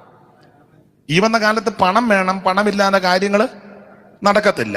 എല്ലാം പണം ആവശ്യമാണ്, അല്ലാതെ ഒരു കാര്യവും നടക്കത്തില്ല. കാലം അങ്ങനത്തെ, സാഹചര്യം അങ്ങനെ. പക്ഷേ സൂത്രത്തിലും തന്ത്രത്തിലും ഒപ്പിക്കരുത്, അതാ വിഷയം. ചതിച്ചും വഞ്ചിച്ചും ഒരുത്തനെ കുതികാല് വെട്ടിയും അവനെ തകർത്തും മുടിച്ചും നീ കാശ് ഉണ്ടാക്കിയാൽ ഉതകത്തില്ല. നിനക്ക് ഉതകുകയില്ല, സന്തതിക്ക് ഉതകുകയില്ല. ഈ ശാപം ഇങ്ങനെ കിടക്കും. അത് ഉപവസിച്ച് പ്രാർത്ഥിച്ചാലും മാറുകയില്ല. ശാപം അടിക്കുന്നവരും പൊട്ടിക്കുന്നവരും തകർക്കുന്നവരൊക്കെ ഉണ്ട്. അവരൊക്കെ വരും, അവർ വന്നേച്ച് പോകുന്നതല്ലാതെ ഇത് മാറത്തില്ല. പഴമക്കാർ പറയും പോലെ ഇരുമ്പോലൊക്കെ വിഴുങ്ങിയേച്ച് ചുക്ക് കഷായം കുടിച്ചാലൊന്നും പരിഹാരം ഉണ്ടാകത്തില്ല. അതുകൊണ്ട് എന്നെ കേൾക്കുന്ന പ്രിയപ്പെട്ടവരോട് ദൈവഭയത്തിൽ നിന്ന് പറയുക, ആരെയും ചതിച്ചും വഞ്ചിച്ചും തകർത്തും നശിപ്പിച്ചും ഒരു രൂപ പോലും നമ്മുടെ കൈ വരരുത്. കൈ വെടിപ്പാടിക്കണം. സങ്കീർത്തനക്കാരൻ പറയുമ്പോൾ കൈ മലർത്തുമ്പം പ്രാഗൽഭ്യം ഉണ്ടായിരിക്കണം. വെടിപ്പുള്ള കൈയും നിർമ്മല ഹൃദയം. ഏതാ അങ്ങ് ചെല്ലുന്ന ആൾക്കാരാ. ചിലപ്പോൾ ആൾക്കാർ പറയും കഴിവില്ല. ചില പാസ്റ്റർമാരെ പറ്റിയൊക്കെ ചെല്ല് പറയാനുണ്ടോ, ഓ പുള്ളിക്ക് വലിയ കഴിവൊന്നും ഉള്ള ആളല്ല, അതിന് ഇത്രയും വർഷമായിട്ട് ഒരു മെച്ചമൊന്നും പുള്ളിക്ക് കളിപ്പിക്കാൻ ഒത്തിരി അറിയത്തില്ല. ആൾക്കാരെ കുപ്പിയിലിറക്കാൻ നിങ്ങൾ യോജിക്കോ യോജിക്കാതിരിക്കോ എൻ്റെ വിഷയമല്ല. പുള്ളി എത്രയോ വർഷമായിട്ട് വേല ചെയ്തിട്ടും പുള്ളിക്ക് ഒരു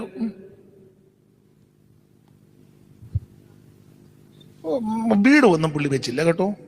വണ്ടിയൊന്നും പുള്ളിക്ക് ഇല്ല. പിള്ളേരും അങ്ങനെ വലിയ നമ്മുടെ അഭിപ്രായമാ എന്തുവാന്നോ, കഴിവില്ല, നേരെ കഴിവില്ല.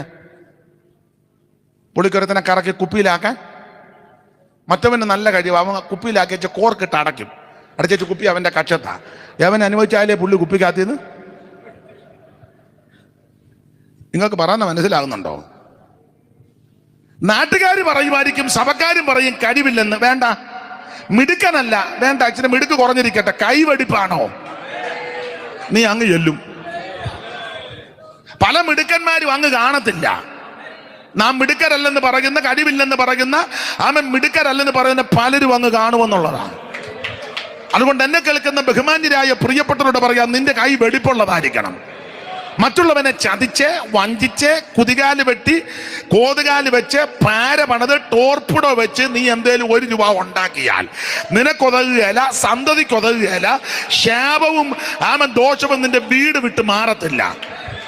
പ്രാരംഭത്തിൽ അല്പം മിടുക്കനെന്നൊക്കെ അല്ലേ, ചിലപ്പോൾ കസേര കിട്ടിയെന്ന് വരും, എവിടെയെങ്കിലും സദസ്സിൽ ചെന്നാൽ മൈക്കൊക്കെ തന്നെന്ന് വരും, 5 മിനിറ്റൊക്കെ നിനക്ക് കിട്ടിയെന്ന് വരും, മിടുക്കനാണെന്നൊക്കെ പറയാം. പക്ഷേ ഒരു ദിവസം ദൈവം നിന്നെ പിടിക്കും.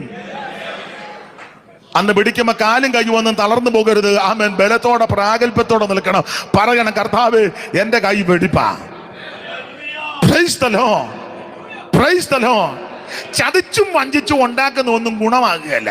ഞാൻ ചരിത്രത്തിലോട്ടൊന്നും പോകുന്നില്ല. എത്രയോ പാപത്തുങ്ങളെ ചതിച്ചും നശിപ്പിച്ചും കൊന്നും മുടിച്ച തറവാടുകളൊന്നും ഇപ്പൊ കാണാനേ എല്ലാം അന്യം നിന്ന് പോയി.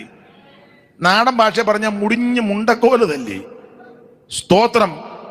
പിന്നെ പഴയ പുരാണമൊക്കെ പറഞ്ഞിപ്പം ഇരിക്കാന്നുള്ളു. അതാ പറഞ്ഞ ചില അവശിഷ്ടങ്ങൾ ഇപ്പൊ കാണാം, അത്രയൊക്കെ ഉള്ളു. ഇത് ജിയോളജിക്കാർ വന്ന് പഠിച്ചപ്പോൾ അവരിതിൻ്റെ ഒരു കല്ലെടുത്തുകൊണ്ട് പോയി പറഞ്ഞു 1500 വർഷം ഇപ്പോൾ ആകെ ഉള്ളതാ ഒരു കല്ല്. സ്തോത്രം.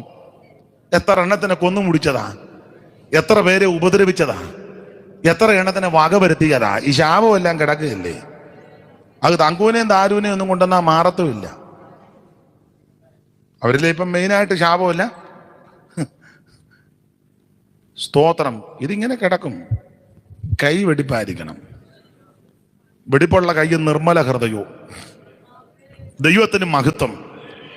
ബിലിയാമിന്റെ ഡയലോഗ്, ബാരാക്ക് എനിക്ക് ഗൃഹം നിറച്ച് പൊന്നും വെള്ളിയും തന്നാൽ ഞാൻ ദൈവത്തിന്റെ കൽപ്പനയൊന്നും വിട്ടേറെയും കുറയൊന്നും എനിക്ക് നോക്കത്തില്ല. പക്ഷെ അകത്ത് മുഴുവൻ ദ്രവ്യാഗ്രഹത്തിന്റെ കൗശല ബുദ്ധിയാ. അതുകൊണ്ട് ഇവന് ഈ അനുഗ്രഹിക്കാൻ വന്നവനാ, ശപിക്കാൻ വന്നവനാ. പക്ഷെ ദൈവം വായിൽ അനുഗ്രഹത്തിന്റെ വചസ് കൊടുത്തു. 3 സ്ഥലത്ത് കയറി നോക്കിയിട്ടും ശാപത്തിന്റെ വാക്ക് വരുന്നില്ല, അനുഗ്രഹത്തിന്റെ വചസ്സാണ്. ഇതെല്ലാം പറഞ്ഞ് ഇപ്പം പോകാൻ നേരത്തെ ഒരു ഒപ്പിച്ചേച്ച് പോയി. സ്തോത്രം. നേരിട്ട് യുദ്ധം ചെയ്താൽ ഇവരോട് ജയിക്കത്തില്ല. ജനത്തെ വഷളത്വത്തിലേക്ക്, പ്രമേണം വിട്ടുള്ള ജീവിതത്തിലേക്ക് പൂള് വെച്ച് കൊടുത്തു. അതാ 24-ാം അധ്യായത്തിലൊരു പ്രയോഗമുണ്ട്. ഞാൻ ഈ വേറെ പുസ്തകം ആ ഭാഗമെല്ലാം മൊത്തം ഇങ്ങനെ വായിച്ചു. അപ്പം ബിലിയാം ഈ കുരുക്കൊപ്പിച്ചതായിട്ട് അവിടെ കാണുന്നില്ല. എല്ലാം നല്ല കാര്യം പറഞ്ഞതാ. ഞാൻ ഇത് മുഴുവൻ ഇങ്ങനെ വായിച്ചു. ഇവൻ എവിടെ, ഈ ഭാഗത്ത് എവിടെ ഇവൻ കുരുക്കൊപ്പിച്ചേച്ച് പോയത് നോക്കിയപ്പോഴെല്ലാം പുള്ളി നല്ല കാര്യം പറഞ്ഞതായിട്ട് അവിടെ രേഖപ്പെടുത്തിയിരിക്കുന്നത്. നിങ്ങൾ അതിൻ്റെ സംഖ്യാപുസ്തകം 23-ാം അധ്യായം എടുത്തേ. പറഞ്ഞതെല്ലാം നല്ല കാര്യമാണ്. സുഭാഷിതം ചൊല്ലി എന്ന 23-ന്റെ 7-ാം വാക്യം വായിച്ചേ. അപ്പോൾ അവൻ സുഭാഷിതം ചൊല്ലി സുഭാഷിതം നല്ല കാര്യമായി ഇവൻ പറഞ്ഞത്. കുരുക്കൊപ്പിച്ചതായിട്ടൊന്നും അവിടെ കാണുന്നില്ല. സുഭാഷിതം ചൊല്ലി 23-ന്റെ 7. ഇനി 23-ന്റെ 18 വായിച്ചേ. അവൻ സുഭാഷിതം ചൊല്ലി തുടങ്ങി. അവിടെ വായിക്കുന്നത് സുഭാഷിതം ചൊല്ലി എന്ന നല്ല കാര്യമായി അവൻ പറഞ്ഞത്. 24-ന്റെ 3 വായിച്ചേ. അവൻ സുഭാഷിതം ചൊല്ലി തുടങ്ങിയത്. അവൻ സുഭാഷിതം ചൊല്ലി തുടങ്ങിയത്. സ്തോത്രം. ഈ 3 ഭാഗത്തും സുഭാഷിതം ചൊല്ലി എന്ന് പറഞ്ഞ ആവശ്യമില്ലാത്ത ഒന്നും നല്ല കാര്യമാണ്. പിന്നെ ഇവൻ ഈ പൂള് വെച്ച് കൊടുത്തത് എപ്പോഴാ? കുരുക്കൊപ്പിച്ചല്ലേ പോയേ. ഈ 3 ഭാഗത്തും സുഭാഷിതം ചൊല്ലി. അപ്പൊ ഞാൻ ഒരു ദിവസം ഇങ്ങനെ വേറെ ദിവസം ഇങ്ങനെ വായിച്ചു. ബാംഗ്ലൂരില് ഒരു ദൈവദാസന്റെ സഭയിൽ ശുശ്രൂഷിച്ചു 3 ദിവസം. പ്രസാദ പാസ്റ്റർ, ഹെണ്ണൂർ റോഡിൽ, നമ്മുടെ നീളമുള്ള. അപ്പം അതിന്റെ മേളത്തെ മുറിയാ എനിക്ക് വിശ്രമിക്കാൻ തന്നെ. 3-ാം നിലയാണെന്ന് തോന്നുന്നു, 3-ാന്നോ 2-ആന്നോ. അദ്ദേഹം അസംബ്ലീസ് കോഡില് പാസ്റ്റർക്കറിയാം. വൈകിട്ടത്തെ ശുശ്രൂഷ എല്ലാം കഴിഞ്ഞ് എനിക്ക് തന്ന റൂമിൽ ചെന്ന് ഞാൻ പ്രാർത്ഥിച്ചു. അത് കഴിഞ്ഞ് എന്നാൽ കിടക്കാം എന്ന് പറഞ്ഞാൽ വേറെ പുസ്തകം കൂടെ വായിച്ചു വെച്ച് കിടക്കാൻ തോന്നി. ഞാൻ വേറെ പുസ്തകം വായിച്ചപ്പം ഒരു നല്ല നടത്തിപ്പ് വായിക്കാൻ. ഞാൻ ആ ഇരിപ്പിരുന്ന് രാവിലെ 5:30 വരെ വേറെ പുസ്തകം വായിച്ചു. അപ്പം വേറെ പുസ്തകം വായിച്ചു. അപ്പം ഈ സംഖ്യാപുസ്തകം നന്നായിട്ട് വായിച്ചു. അപ്പം ഞാനിങ്ങനെ ചിന്തിച്ചു, ഇവൻ ഈ കുരുക്കൊപ്പിച്ചതൊന്ന് കാണണമല്ലോ. എവിടാ? അപ്പം ഈ വായിക്കുന്നിടത്തെല്ലാം സുഭാഷിതം ചൊല്ലി എന്ന്. അപ്പം ഞാൻ വീണ്ടും അവിടെ വായിച്ചു. സൂക്ഷിച്ചു വായിച്ചു. മലയാളത്തിലാണ് വായിക്കുന്നത് കേട്ടോ, ഇംഗ്ലീഷൊന്നും അറിയാൻ മേല. ഇങ്ങനെ വായിച്ചു പിന്നെ ഞാൻ ആ ഭാഗം വായിച്ചു. ഇത് കണ്ടുപിടിക്കണമല്ലോ. അങ്ങനെ വായിച്ചു കഴിഞ്ഞപ്പോൾ ഒരു പ്രയോഗം ഉടക്കി. ഈ വായിച്ച 3 ഭാഗത്തിന് സുഭാഷിതം ചൊല്ലിയെന്ന അല്ലേ മോളെ? 23-ന്റെ 7. അപ്പോൾ അവൻ സുഭാഷിതം ചൊല്ലി നല്ല കാര്യമാണ്. 23-ന്റെ 18. അവൻ സുഭാഷിതം ചൊല്ലി തുടങ്ങി. അത് നല്ല കാര്യമാണ്. 24-ന്റെ 2 അല്ലേ അടുത്തത്? 3. അവൻ സുഭാഷിതം ചൊല്ലി തുടങ്ങി. അവിടെ സുഭാഷിതം ചൊല്ലി. അപ്പൊ ഇവിടെ ഒന്നും കുരുക്കൊപ്പിച്ചതായിട്ട് കാണുന്നില്ല. നിങ്ങൾ ശ്രദ്ധിച്ചു വായിക്കണം. അവൻ സുഭാഷിതം ചൊല്ലി. അപ്പൊ ഞാൻ ഇങ്ങനെ വായിച്ചു വന്നപ്പോൾ ഒരു ചെറിയ ഉടക്ക് വന്നു. ഇതെല്ലാം നല്ല കാര്യമെല്ലാം പറഞ്ഞ് ഇയാൾ ഇവിടുന്ന് പോകാൻ നേരത്ത് ഒരു കുരുക്കൊപ്പിച്ച് വെച്ച് പോയി. അതാ 24-ാം അധ്യായത്തിന്റെ 23 നന്നായിട്ട് വായിക്കണം. പിന്നെ അവൻ ഈ സുഭാഷിതം ചൊല്ലിയത്. അങ്ങനെ വായിച്ച ഒക്കത്തില്ല, തെറ്റിയിട്ടില്ല. എങ്കിലും മനസ്സിരുത്തി ശ്രദ്ധിച്ചൊന്ന് വായിച്ച തെറ്റിയിട്ടില്ല. പിന്നെ അവൻ ഈ സുഭാഷിതം ചൊല്ലിയത്. എന്നാലും തെറ്റിയില്ലെങ്കിലും നന്നായിട്ടൊന്ന് വായിച്ചേ. പിന്നെ അവൻ ഈ സുഭാഷിതം ചൊല്ലിയത്. കുഴപ്പമില്ല, എന്നാലും പിന്നെ അവൻ ഈ സുഭാഷിതം ചൊല്ലിയത്. ഇങ്ങനെ വായിക്കണം. പിന്നെ അവൻ ഈ സുഭാഷിതവും കൂടെ ചൊല്ലി. മറ്റു 3 ഭാഗത്ത് സുഭാഷിതം ചൊല്ലി, സുഭാഷിതം ചൊല്ലി, സുഭാഷിതം. നല്ല കാര്യങ്ങൾ പറഞ്ഞു വെച്ച് പോകുന്ന പോക്കിന് ഈ സുഭാഷിതം കൂടെ ചൊല്ലി. അറ്റകൈക്ക് ഇതോടെ അങ്ങ് ഇരുന്നോട്ടെന്ന് പറഞ്ഞു. അതാ കുരുക്കൊപ്പിച്ചേച്ച് പോയി. അതാണ് ബിലിയാമിന്റെ ഉപദേശം, ബിലിയാമിന്റെ വഞ്ചന, ബിലിയാമിന്റെ വഴി. തെള്ളിയിടാനുള്ള കാരണത്തിൽ ഒരു കാരണമായി പറഞ്ഞു വരുന്നത്. നമുക്കിത് ദൃഷ്ടാന്തമായി സംഭവിച്ചല്ലോ. ഇവരെ തെള്ളിയിട്ടത്. ആ തെള്ളിയിടാനുള്ള കാരണത്തിൽ ഒരു കാരണമാ ബാൽപയോറിനോട് ചേർന്ന്. ബാൽപയോർ എന്ന് പറഞ്ഞാൽ ബിലിയാമിനോട് ചേർന്ന് പോയി ബിലിയാമിന്റെ ഉപദേശം. അതായത് ഉപദേശം ബിലിയാമിന്റെ വഴിയും ബിലിയാമിന്റെ വഞ്ചന. ബിലിയാമിന്റെ വഴി ഞാൻ കഴിഞ്ഞ ദിവസവും പ്രസംഗിച്ചപ്പോൾ എവിടെയോ പറഞ്ഞു ബിലിയാമിന്റെ വഴി ഇതാ, ആരെ കമത്തി അടിച്ചാലും 10 കാശുണ്ടാക്കണം. അതാ ബിലിയാമിന്റെ വഴി. എങ്ങനെ പോയാലും ദീപസ്തംഭം മഹാചര്യം നമുക്കും കിട്ടണം, പണം. സ്തോത്രം. മറ്റുള്ളവനെ ചതിച്ച് നീ ഒന്നും ഉണ്ടാക്കരുത്,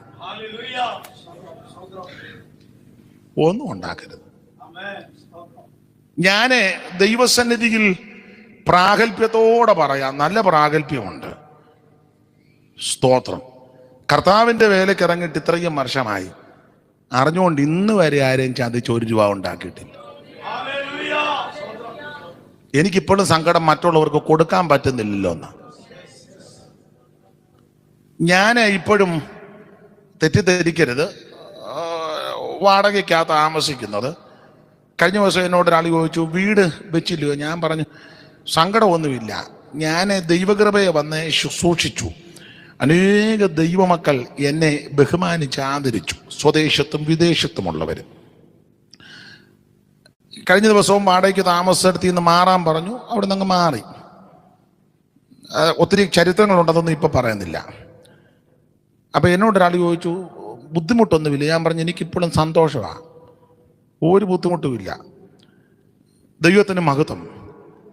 ഞാൻ പറഞ്ഞു, എടാ, എൻ്റെ കയ്യിൽ ലഭിച്ച പണം എല്ലാം കൂടെ തിട്ടപ്പെടുത്തി വെക്കുകയായിരുന്നെങ്കിൽ ഇതുപോലൊരു 5 വീട് പണിയായിരുന്നു. 1 അല്ല 5 എണ്ണം പണിയായിരുന്നു. ദൈവസേന ഈ പ്രാഗൽഭ്യത്തോടാ പറയുന്നത്. 5 എണ്ണം.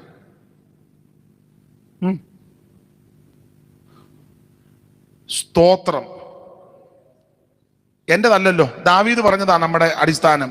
മുഴുവൻ നിങ്കൽ നിന്നാ, നിന്റെ നിന്ന് വാങ്ങി അങ്ങോട്ട് തരുന്നേ ഉള്ളൂ, നമ്മുടേതല്ലല്ലോ ഒന്നും. എന്നാലേ ദൈവകൃപയിൽ ശരണപ്പെട്ട് പറയട്ടെ, ലഭിച്ച നന്മകളിലെ അത്യാവശ്യം വീട്ടുകാര്യമൊക്കെ നടത്തും. ചെറിയ രീതിയിലും വലിയ രീതിയിലുമൊക്കെ അനേകരെ സഹായിപ്പാൻ ദൈവം കൃപ നൽകി. കൈ നല്ല വെടിപ്പാ, അതുകൊണ്ടാ പ്രാഗൽഭ്യത്തോടെ പറയാൻ. ആരെയും ചതിച്ചിട്ടില്ല, അറിഞ്ഞുകൊണ്ട്. അന്ത്യം വരെ അങ്ങനെ പോകണമെന്ന ആഗ്രഹവും. സ്തോത്രം. ചില ആൾക്കാരുടെ ധാരണ എന്തെങ്കിലും കോടിക്കണക്കിന് അത് നല്ലതല്ലേ, തെണ്ടിയാന്ന് പറയുകയല്ലോ, അത് നല്ലതല്ലേ. പണ്ട് ഞങ്ങളുടെ നമ്മുടെ സി വി ഓണച്ചാൻ പറഞ്ഞത്, ഞങ്ങളിങ്ങനെ സംസാരിച്ചപ്പോൾ ഞങ്ങളുടെ വേറൊരു ദൈവരാസൻ സെൻറ്ററിൻ്റെ യോഗം നടക്കാം, ഗോസ്പൽ ടീമിൻ്റെ. അപ്പം ഞാനും ഉണ്ട്, അച്ചായനും ഉണ്ട്, കെ ജോസഫ് പാസ്റ്റർ ഉണ്ട്, എല്ലാവരും ഇങ്ങനെ ഇരിക്കുക. അപ്പം ഞങ്ങളുടെ ഒരു ദൈവദാസൻ കൂട്ടുവേലക്കാരൻ എഴുന്നേറ്റ് പ്രസംഗിച്ച് വന്ന കൂട്ടത്തിൽ പുള്ളി അതിനെ ചൂടി പറഞ്ഞു. ദൈവം ഓരോരുത്തരെ നടത്തി, ചിലരെ കാശുണ്ട്, വീടുണ്ട്, ചുറ്റുപാടുണ്ടെന്ന് പറഞ്ഞു വന്ന കൂട്ടത്തിൽ ഈ അപ്പച്ചൻ്റെ 5 ആധാരം ഉണ്ടെന്ന് സി വി ഓണച്ചാൻ്റെ. അപ്പം ഞാൻ എനിക്ക് അച്ഛൻ ഇങ്ങനെ ഇരിക്കുക. അവൻ പറഞ്ഞു, പുള്ളി പ്രസംഗം ഈ അപ്പച്ചൻ്റെ 5 ആധാരം. അപ്പം സി വി ഓണച്ചാൻ എന്നെ നോക്കി വെച്ചു പറഞ്ഞു, അച്ഛൻ ഇങ്ങനെ കാണിച്ചു. ഞാനൊന്നും മിണ്ടിയില്ല. എനിക്കറിയാം പുള്ളി ഇരുന്ന് കഴിഞ്ഞ് ലാസ്റ്റ് അച്ചായൻ എഴുന്നേക്കും, അച്ചായൻ ഇതിന് മറുപടി പറയുകയും ചെയ്യുന്നുള്ളത് ഉറപ്പാണ്. ഞാനൊന്നും മിണ്ടിയില്ല. എൻ്റെ കാലും വേദനയ്ക്ക് നന്നായിരുന്നത്. അപ്പം അച്ചായൻ മറ്റേ ദൈവദാസം പ്രസംഗിച്ചിരുന്നു. ഇരുന്ന് കഴിഞ്ഞ് സി ബി ജോൺ അച്ചായൻ എഴുന്നേറ്റ് പുള്ളി ദൈവം നടത്തിയ വിധമൊക്കെ പറഞ്ഞു. വിധമെല്ലാം പറഞ്ഞ് അങ്ങനെ ഞങ്ങൾ പൂനിലത്തിൽ നിന്ന് വന്ന് ഇവിടെ വറുത്ത് ഇച്ചിരി വസ്തു മേടിച്ചു. അങ്ങനെ ഇരിക്കുമ്പോൾ സാമിന് UK പോകാൻ അവസരം കിട്ടി. അവൻ്റെ ആദ്യം പോയി, പിന്നെ അവൻ പോയി, അവനെ നടത്തി പുലർത്തി. സൂസനും പോയി ഇതൊക്കെ പറഞ്ഞ് അങ്ങനെ ഇവിടെ ഇച്ചിരി വസ്തു മേടിച്ചു. അപ്പോൾ അവൻ പറഞ്ഞ അച്ഛാ നമുക്കൊരു വീട് വെക്കാമെന്ന് പറഞ്ഞ് അങ്ങനെ വീടിന് ഇച്ചിരി സ്ഥലം മേടിച്ചു. അങ്ങനെ ആധാരമുണ്ട്, ഈ ആധാരമുണ്ട്, അങ്ങനെയൊക്കെ വന്ന് ദൈവം ഇത്രത്തോളം നടത്തി. അപ്പം എൻ്റെ അമ്മ ആദ്യം വിശ്വാസി വന്നു. അങ്ങനെയാണ് ഞങ്ങൾ വന്നത്. ഞാൻ മറ്റു പലചരക്ക് റേഷൻ കടയിൽ നിൽക്കി വണ്ടി ടിക്കറ്റ് കൊടുക്കാനൊക്കെ നിന്നു. അവിടുന്നൊക്കെ ദൈവം എന്നെ രക്ഷിച്ചു. അങ്ങനെയാണ് ഈ രക്ഷാമാർഗത്തിൽ വന്നു. സാറപ്പച്ചൻ ബൈബിൾ സ്കൂളിൽ എന്നെ എടുത്തു. കുമ്പനാട്ട് പഠിക്കാനിടയായി എന്നൊക്കെ ഇങ്ങനെ പഴയ കാര്യമെല്ലാം പറഞ്ഞു. ഒന്നുമില്ലായ്മയെന്ന് ദൈവം ഞങ്ങളെ ഉയർത്തിക്കൊണ്ടുവന്ന് ഇങ്ങനെ കാഴ്ച നടത്തി. എന്നിട്ട് പുള്ളി ഒടുവിൽ പറഞ്ഞു, എനിക്കറിയാം പുള്ളി മറുപടി പറയാനായി വരുന്നെ. ഒടുവിൽ സീമച്ചൻ പറഞ്ഞ്, പ്രിയ പാപ്പച്ചൻ പറഞ്ഞതുപോലെ എൻ്റെ കയ്യിൽ ഇപ്പം 5 ആധാരമുണ്ട്. എന്തായാലും ഈ നാട്ടുകാർ പറയത്തില്ലല്ലോ മല്ലപ്പള്ളിയിൽ നിന്നൊരു തെണ്ടി ഇവിടെ വന്ന് കിടക്കുന്നെന്ന്. അതാ ഞാൻ എപ്പോഴും അത് ഓർക്കും. അല്ല അത് നല്ലതല്ലേ? ഇന്ന് ആരാ അവിടെ നിന്ന് എങ്ങാണ്ട് കിടന്നൊരു ഗതികേടുകാരനാ വന്നേ, അത് പറയത്തില്ലല്ലോ. സ്തോത്രം. പൗലോസ് പറഞ്ഞ പദമുണ്ട്, ഒന്നുമില്ലേലും ഞങ്ങളെല്ലാം ഉള്ളവരെ പോലെ. നിന്റെ നിക്ഷേപം അവനെന്നു കരുത, എങ്കിൽ സാക്ഷേമവനിയിൽ അമരാ. നിന്റെ നിക്ഷേപം അവനെന്നു കരുത, എങ്കിൽ സാക്ഷേമവനിയിൽ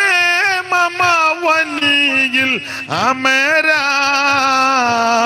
ഇത്ര ശ്രേഷ്ഠനാമൊരുവൻ നിൻ കൂട്ടിനായി അരികിലുണ്ടതിനാൽ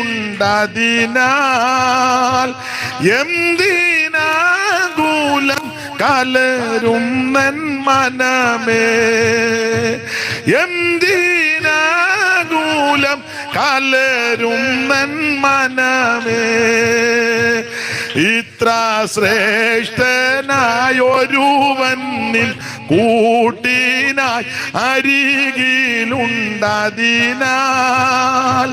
എന്തിനാകുലം കലരും നൻ മനമേ, എന്തിനാകുലം കലരും നൻ മനമേ. യേശു നായകൻ സമാധാനദായകൻ നിനക്കെന്നും ധനമേ, എന്തിനാകുലം കലരും നൻ മനമേ, എന്തിനാകുലം കലരും നൻ. അപ്പം ക്ഷീണിച്ചും തളർന്നും പോകരുത്, കൈവെടിപ്പായിരിക്കണം. അന്യായമായിട്ടൊന്നും നമ്മുടെ കൂടാരത്തിലും നമ്മുടെ കയ്യിലും വരരുത്. സ്തോത്രം. ആൾക്കാർ പറയും മിടുക്കാനല്ല, കഴിവില്ല എന്നൊക്കെ പറയും. അതങ്ങനെ ഇരുന്നോട്ടെ. കൈക്ക് വെടിപ്പുണ്ടോ? അതാ ഏറ്റവും ശ്രേഷ്ഠം. അപ്പൊ ഇവന്റെ അകത്ത് മുഴുവൻ ബിലിയാമിന്റെ വഴി വഞ്ചന, ഈ പൈസ ഉണ്ടാകണം, ചതിച്ച് വഞ്ചിച്ച്. അതാ ദ്രവ്യാഗ്രഹത്തിന്റെ കുശാഗ്ര ബുദ്ധിയാണ്. പുറമേ പറഞ്ഞ ഡയലോഗ് എനിക്ക് ഇതിനോടൊന്നും താല്പര്യമില്ല, പക്ഷെ അകത്ത് മുഴുവൻ ദ്രവ്യാഗ്രഹത്തിന്റെ കൗശല ബുദ്ധിയാണ്. അതാ ബിലിയാമിന്റെ വഴി. ബിലിയാമിന്റെ ഉപദേശം ബാൽപെയോറിനോട് ചേർന്ന് എന്ന് പറഞ്ഞാൽ ആമൻ വഴിവിട്ട് ആമൻ അന്യ സ്ത്രീകളുമായി ഇടപെടുക. അതായവൻ ചെയ്ത് ഉപദേശം അതാ. ഇത് പറഞ്ഞ പുള്ളി അങ്ങ് പോയി ബാൽപെയോറിനോട് ചേർന്നു എന്ന് പറഞ്ഞാൽ അന്യജാതിയിൽ നിന്ന് വിവാഹം കഴിക്കുന്നത് കൊണ്ട് കുഴപ്പമില്ല. അതാ കൊടുത്ത ഉപദേശം. പണ്ടൊക്കെ പെന്തിക്കോസുകാർ കല്യാണം ആലോചിക്കുമ്പോൾ വളരെ സൂക്ഷിച്ച് ശ്രദ്ധിച്ചും ആ കല്യാണം ആലോചിക്കുന്നത്. ഇടനിലക്കാരോ ബ്രോക്കറോ ചിലടത്ത് പാസ്റ്റർമാരായിരിക്കാം, പരിചയമുള്ളത് കൊണ്ട് ചിലപ്പോൾ ഓർപ്പിച്ചു കൊടുക്കും. അപ്പോൾ ഒരു ചെറുക്കൻ്റെ കാര്യം പറഞ്ഞാൽ ഉടനെ ഉറപ്പിക്കുകയില്ല. അവർ ചോദിക്കും അവൻ രക്ഷിക്കപ്പെട്ടതാണോ എന്ന് ചോദിക്കും. പണ്ടൊക്കെ അങ്ങനെയാണ് ചോദിക്കുന്നത്. അവൻ രക്ഷാനിർണയം പ്രാപിച്ചു. അപ്പോൾ ഇടനിലക്കാരോ പിന്നെ പഴയ ആളാ, AD മോസസിന്റെ കാലത്ത് അവരെല്ലാവരും രക്ഷിക്കപ്പെട്ടത്. പിന്നെ പഴയ ആൾക്കാർ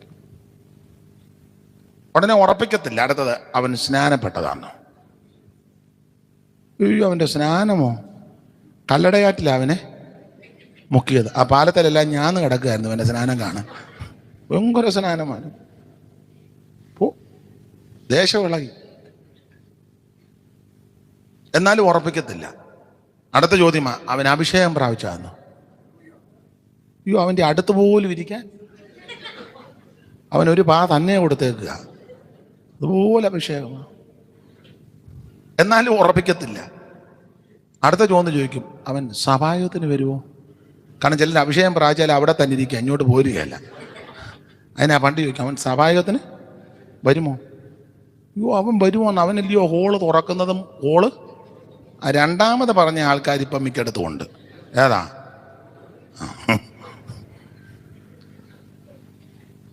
അവന് മാത്രം തീഷ്ണതയാ. എന്നാലും ഉറപ്പിക്കത്തില്ല. അടുത്ത ചോദിക്കും, അവൻ ദശാംശം കൊടുക്കുന്നവനാണോ? ഉണ്ടൊക്കെ ചോദിക്കും. അതോ പൂട്ടുകയും തുറക്കം ചെയ്തേച്ചങ്ങ് പോവാന്നോ? അയ്യോ, അവൻ ദശാംശമല്ല. പുതിയ നിയമത്തിൽ ഗലാത്യർ 6:6 ഏതാ? ഓഹരി കൊടുക്കുന്നവനാ, ദശാംശമൊന്നുമല്ല. എന്നാലും ഉറപ്പിക്കുകയില്ല. അവൻ തിരുമേശ എടുക്കുവോ? അപ്പം തുറക്കി കൊണ്ടുവരുമ്പോൾ ട്രാഫിക് പോലീസിനെ പോലാന്നോ ഇരിക്കുന്നു. അതായിരിക്കുന്നു, അവൻ തിരുമേശ എടുക്കും. അയ്യോ, അവൻ തിരുമേശ എടുക്കുകയും ചെയ്യും. ബാക്കി വരുന്ന മുഴുവൻ അവൻ തന്നെ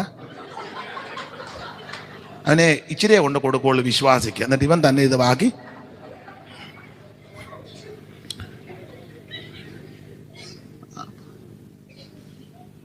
അത് നല്ല മനുഷ്യൻ, നല്ല പയ്യനാ. ആട്ടെ, അങ്ങനെ ആണെങ്കിൽ നമുക്കൊന്ന് ആലോചിക്കാമെന്ന പണ്ടുള്ള വിശ്വാസികൾ പറയുന്നത്. വിവാഹം വരുമ്പോഴേ രക്ഷിക്കപ്പെട്ടതാണോ, സ്നാനപ്പെട്ടതാണോ, ആത്മസ്നാനം പ്രാപിച്ചോ, തിരുമേശ എടുക്കുമോ, ദശാംശം കൊടുക്കുമോ, ആരാധനയ്ക്ക് വരുമോ, ഇതെല്ലാം ഏറെക്കുറെ ഒക്കുന്നെങ്കിലേ അന്നൊക്കെ. ഇപ്പോഴോ? ഇപ്പൊ നേരെ തിരിച്ചാ. ഞാൻ എപ്പോഴും പറയാനതാ. ഇപ്പൊ എങ്ങനുണ്ട് ചെറുക്കൻ? യോ, അവൻ നല്ല ഒരു 6 അടി പൊക്കം കാണും, പിന്നെ നെഞ്ചു വിരിവും, ഇരട്ടച്ചൻ കാണാ നാട്ടുകാർ. മിടുക്കനാ. നിന്നാലൊന്ന് എങ്ങനുണ്ട് അവൻ്റെ ചുറ്റുപാട്? അയ്യോ, ഷർട്ട് ഊരിയാ ചുറ്റും പാടാ. കാരണം അവനെ നാട്ടുകാർ തല്ലി. ചുറ്റുപാടാ, നല്ല ചുറ്റുപാടാ. അവൻ്റെ ചുറ്റുപാടിനെ പറ്റി ഒത്തിരി സംസാരങ്ങൾ നാട്ടിലുണ്ട്. അവനെ അത്ര ഗുണപ്പെട്ടതല്ലെന്നാ കേൾക്കുന്നത്. അത് കുഴപ്പമില്ല, അവൾ ചെല്ലുമ്പോൾ അവൻ ശരിയായിക്കോളും. എങ്ങനെ ശരിയാകാനാ? ഒന്നും ശരിയാകാൻ പോകുന്നില്ല. അതിൻ്റെതല്ലേ മുഴുവൻ കിടന്ന പ്രശ്നമല്ലേ? അല്ലേ? മാനസാന്തരപ്പെട്ടതല്ലല്ലോ മിക്കതും. അല്ല, മാനസാന്തരപ്പെട്ടവന് ക്ഷമിക്കാൻ മനസ്സ് വരും. മിക്കത് യേശുവിനെ രക്ഷിതാവായി സ്വീകരിച്ചവരല്ല. അനുതാപത്തിന്റെ ഹൃദയത്തോടെ യേശുക്രിസ്തുവിനെ രക്ഷിതാവായി സ്വീകരിച്ച ഒരു പെൺകുട്ടിയാന്നേലും പുരുഷനാന്നേലും അവൻ ക്ഷമിക്കും, പൊറുക്കും, സഹിക്കും, അതെല്ലാം വഹിക്കും. ഇത് മാനസാന്തരപ്പെടുകയും രൂപാന്തരപ്പെടുകയും ഒന്നും ചെയ്യാതായി മാർഗത്തിൽ വന്നത്. അതുകൊണ്ടായി ക്ഷമിക്കാനും സഹിക്കാനും ഒന്നും ഒരു മനസ്സ് ഇല്ല. പ്രശ്നങ്ങളല്ലേ? സ്തോത്രം. മുഴുവൻ എത്ര ഡൈവോഴ്സ് കേസാ പെന്തിക്കോസുകാരുടെ ഇടയിലും ധാരാളം വർദ്ധിച്ചു വെച്ചു വരിക. സ്തോത്രം. ഞാൻ ആ ഭാഗത്തേക്കൊന്നും പോകുന്നില്ല. രക്ഷിക്കപ്പെട്ട് സ്നാനപ്പെട്ട് ആത്മസ്നാനം പ്രാപിച്ചൊരു ദൈവ പൈതൽ ഈ വിധ അനുഭവങ്ങളില്ലാത്ത വ്യക്തിയുമായി ബന്ധത പാടില്ല. ബിലിയാമിന്റെ ഉപദേശത്തോട് ചേരരുത്. ഇവര് ബാൽപയോറിനോട് ചേർന്ന് പ്രേതങ്ങൾക്കുള്ള ബലികളെ തിന്നു. ദൈവത്തിന് സ്തോത്രം. ഇത് തെറ്റാ. ഒരു വാക്യം കൂടെ വായിച്ച് തെള്ളിയിടാനുള്ള രണ്ടാമത്തെ കാര്യം. ഒന്നാമത്തെ കാര്യമാണ് ബാൽപയോറിനോട് ചേർന്നു. അതിലെ ചിന്താവിഷയം ഏതാ? രക്ഷിക്കപ്പെട്ട് സ്നാനപ്പെട്ട് ആത്മസ്നാനം പ്രാപിച്ച് തിരുമേശി എടുക്കുന്നൊരു ദൈവ പൈതൽ ഈ വിധ അനുഭവത്തിലില്ലാത്ത വ്യക്തിയുമായി ബന്ധത പാടില്ല. കൂടിയാൽ തെളിയിടും. കൂടിയൊരു പുള്ളിയെ പറ്റി നിങ്ങൾക്കറിയാമല്ലോ. യഹോശാബാത്തിന്റെ മകൻ യഹോരാമിനെ കൊണ്ട് ആഹാബിന്റെ മോൾ അവല്യായെ കെട്ടിച്ചു. കല്യാണം കാശ് നോക്കി കല്യാണം നടത്തിയതാ. ഒടുവിൽ സംഭവത്തിൽ ചെറുക്കന്റെ കുടലിന് ക്യാൻസർ ഉണ്ടായി. ഉദരം പൊട്ടി കുടൽ വെളിയിൽ ചാടി ചെറുക്കൻ അങ്ങ് ചത്തു. ആവശ്യമില്ലാത്ത ബന്ധതയ്ക്ക് പോകവരാ. മാത്രമല്ല, തർശീഷിലേക്ക് ഓടാൻ കപ്പലുണ്ടാക്കി. ഓബീരിൽ ഗോൾഡിന്റെ ബിസിനസ്. ആ കപ്പല് പപ്പടം പൊടിക്കും പോലെ തമ്പുരാൻ പൊടിച്ചു കളഞ്ഞു. അവൻ കിഴക്കൻ കാറ്റ് കൊണ്ട് തർശീഷ് കപ്പലുകളെ ഉടച്ചു. ആവശ്യമില്ലാത്ത ബന്ധത ഒന്നും പാടില്ലെന്ന അർത്ഥം. രണ്ട്, ഇവരെ തെള്ളിയിടാനുള്ള രണ്ടാമത്തെ കാര്യം ആ 106 സങ്കീർത്തനത്തിന്റെ 24 വാക്യം വായിച്ചേ. സങ്കീർത്തനം 106 24. അവർ മനോഹര ദേശത്തെ നിരസിച്ചു. രണ്ട്, തെള്ളിയിടാനുള്ള രണ്ടാമത്തെ കാര്യം ഇവർ മനോഹര ദേശത്തെ നിരസിച്ചു. ദൈവത്തിന് സ്തോത്രം. ദൈവം തമ്പുരാൻ തന്റെ ജനത്തെ പുറപ്പെടുവിച്ച് കൊണ്ടുവന്നത് മനോഹര ദേശത്തേക്ക് പോകാനാ. ഏതാ മനോഹര ദേശം? കനാൻ ദേശം. ആ ദേശത്തേക്കാണ് ഇവരെ കൊണ്ടുപോകുന്നത്. പക്ഷെ ഇവര് ഇറങ്ങി കുറച്ച് നാൾ കഴിഞ്ഞപ്പോൾ ആ ദേശത്തെ ഇവര് നിരസിച്ചു. എല്ലാം കൊണ്ട് സുന്ദര സുരബലമായ നല്ല ദേശമായിരുന്നു കനാൻ ദേശം. കനാൻ ദേശത്തെ പറയുന്നത് ഏറ്റവും ശ്രേഷ്ഠമേറിയ ദേശം. പുറപ്പാട് പുസ്തകം 3-ാം അധ്യായത്തിന്റെ 7-ാമത്തെ വാക്യവും 106 സങ്കീർത്തനം 24-ാം വാക്യവും ആവർത്തന പുസ്തകം 10-ാം അധ്യായത്തിന്റെ 11, 12, 11, 13, 8-ാം അധ്യായത്തിന്റെ 7-ാം വാക്യമൊക്കെ ചേർത്ത് പിടിക്കുമ്പോൾ ഇതുപോലെ സുന്ദര സുരബലമായ ഒരു ദേശം വേറെ ഇല്ലായിരുന്നു. അതാ മനോഹര ദേശം. എന്താ ദേശത്തിന്റെ പ്രത്യേകത? ആവർത്തന പുസ്തകം 8-ാം അധ്യായത്തിന്റെ 7 മുതൽ താഴോട്ടുള്ള തിരുവെടുത്തൊന്ന് വായിച്ചാട്ടെ. ആവർത്തന 8-ന്റെ 7 മുതൽ. നിന്റെ ദൈവമായ യഹോവ നല്ലൊരു ദേശം. അയ്യോ ഇസ്രായേലേ, നിന്റെ ദൈവമായ യഹോവ നല്ലൊരു ദേശത്തേക്കല്ലോ നിന്നെ കൊണ്ടുപോകുന്നത്. അത് താഴ്വരയ്ക്കും മലയ്ക്കും പുറപ്പെടുന്ന നീരൊഴുക്കുള്ള ഉറവകളും തടാകങ്ങളുമുള്ള ദേശം, കോതമ്പ് യവവും മുന്തിരിയും അത്തിവൃക്ഷവും മാതളമുള്ള ദേശം, ഒലിവൃക്ഷവും തേനുമുള്ള ദേശം, സുഭിക്ഷമായിട്ട് ഉപജീവനം കഴിക്കാവുന്നതും ഒന്നിനും കുറവില്ലാത്തതുമായ ദേശം, കല്ല് ഇരുമ്പായിരിക്കുന്നതും മലകളിൽ നിന്ന് താമ്രം വെട്ടിക്കെടുക്കുന്നതുമായ ദേശം, നീ ഭക്ഷിച്ച് തൃപ്തി പ്രാപിക്കുമ്പോൾ നിന്റെ ദൈവമായ യഹോവ നിനക്ക് തന്നിരിക്കുന്ന നല്ല ദേശത്തെക്കുറിച്ച് നീ അവന് സ്തോത്രം ചെയ്യണം. ഈ ദേശം നല്ല ദേശമാണ്, സുന്ദര ദേശമാ. അളവു നൂല് എനിക്ക് മനോഹര ദേശത്ത് വീണിരിക്കുന്നുണ്ട്. നിന്നെ ദൈവം രക്ഷിച്ചതും വിടിവിച്ചതും പുറപ്പെടുവിച്ചത് നല്ല ദേശത്തേക്ക് കൊണ്ടുപോകാനാ. ആ ദേശത്തെ നിരസിക്കരുത്. ഇവിടെ ആവർത്തന പുസ്തകം 8-ന്റെ 7 പറയും, അയ്യോ ഇസ്രായേലേ, നിന്റെ ദൈവമായ യഹോവ നിന്നെ നല്ലൊരു ദേശത്തേക്കല്ലോ കൊണ്ടുപോകുന്നത്. നല്ല ദേശത്തേക്കാ കൊണ്ടുപോകുന്നത്. കോതമ്പ് യവം മുന്തിരി അത്തി മാതള ഒലിവ് തേൻ, സ്തോത്രം, 7 കൂട്ടം സാധനമുള്ള സുന്ദര സുരബലമായ ദേശം. ഈ നല്ല ദേശത്തേക്ക് ആ ദൈവം നമ്മളെ കൊണ്ടുപോകുന്നത്. Price the Lord. പാപത്തിന്റെ അധീനതയിൽ നിന്ന്, പിശാചിന്റെ പിടിയിൽ നിന്ന്, നാശകന്റെ കയ്യിൽ നിന്ന് ദൈവം നമ്മെ രക്ഷിച്ച് കാൽവറിയിൽ ഒരുവൻ നമുക്ക് വേണ്ടി ജീവനെ തന്ന്, അവിടുത്തെ വിലയേറിയ തങ്കം നമുക്ക് വേണ്ടി ചീന്തി, അവിടുത്തെ തിരുശരീരം നമുക്ക് വേണ്ടി തകർക്കപ്പെട്ട്, എബ്രായ ലേഖനത്തിൽ വായിക്കുന്നത് ഒരു പുത്തൻ വഴി നമുക്ക് വേണ്ടി തുറന്നു. സഹോദരന്മാരെ, യേശു തന്റെ ദേഹമെന്ന തിരശ്ശീലിൽ കൂടെ നമുക്ക് പ്രതിഷ്ഠിച്ച ജീവനുള്ള പുതുവഴിയായി തന്റെ രക്തത്താൽ വിശുദ്ധ മന്ദിരത്തെങ്കിലേക്കുള്ള പ്രവേശനത്തിന് ധൈര്യവും ദൈവാലയത്തിന്മേലൊരു മഹാപുരോഗതിനും നമുക്കുള്ളത് കൊണ്ട് നാം ദുർമനസാക്ഷി നീങ്ങുമാറ ഹൃദയങ്ങളിൽ തളിക്കപ്പെട്ടവരും ശുദ്ധവെള്ളത്താൽ ശരീരം കഴുകപ്പെട്ടവരുമായി വിശ്വാസത്തിന്റെ പൂർണ്ണത ചെയ്യുമ്പോൾ പരമാർത്ഥ ഹൃദയത്തോടെ അടുത്തു വാ. കാരണം നിന്നെ നല്ലൊരു ദേശത്തേക്കാണ് ദൈവം കൊണ്ടുപോകുന്നത്. ഏറ്റവും ശ്രേഷ്ഠമേറിയ ദേശം. ആ ദേശത്തെ നിരസിക്കരുത്. ഇതിനെപ്പറ്റി നാളെ പകല് ബാക്കി ചിന്തിക്കാം. 9 ആകുന്നു.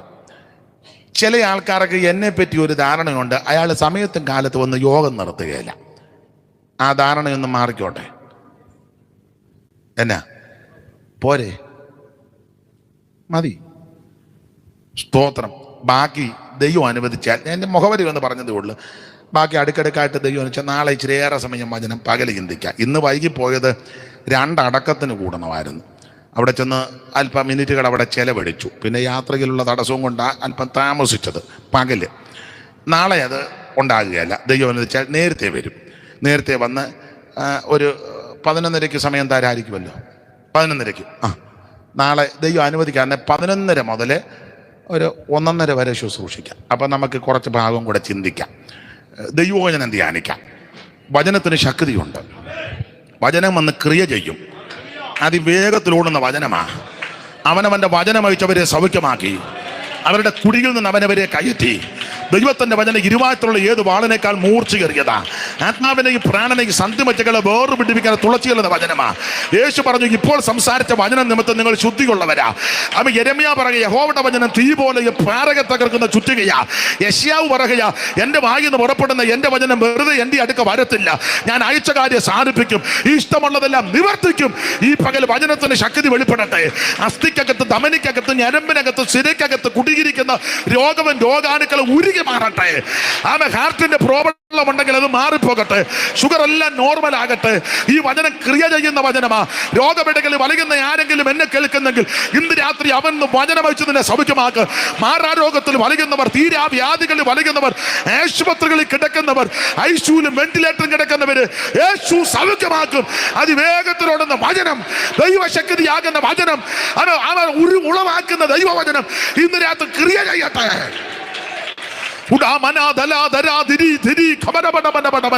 യേശുവിന്റെ നാമത്തിൽ നിരാശയോടെ, ഭാരത്തോടെ, മനോവേദനയോടെ ആരെങ്കിലും കേൾക്കുന്നെങ്കിൽ ഇന്ന് രാത്രി ദൈവം നിന്നെ വിടുവിക്കുന്ന രാത്രിയാകട്ടെ. രട്ടടിച്ച് സന്തോഷത്തെ ഉടിപ്പിക്കുന്ന, വിലാപത്തെ നൃത്തമാക്കി തീർക്കുന്ന ദൈവത്തിന്റെ വചനത്തിന്റെ ശക്തി ഇന്ന് രാത്രി മൺകൂടാരങ്ങളിൽ വെളിപ്പെടട്ടെ. താമര കഥകളെ തകർത്ത് ഇരുമ്പോടാമ്പലുകളെ ഖണ്ഡിക്കുന്ന ദൈവശക്തി ഇന്ന് രാത്രി വെളിപ്പെടട്ടെ. വചനത്തിന്റെ ശക്തി.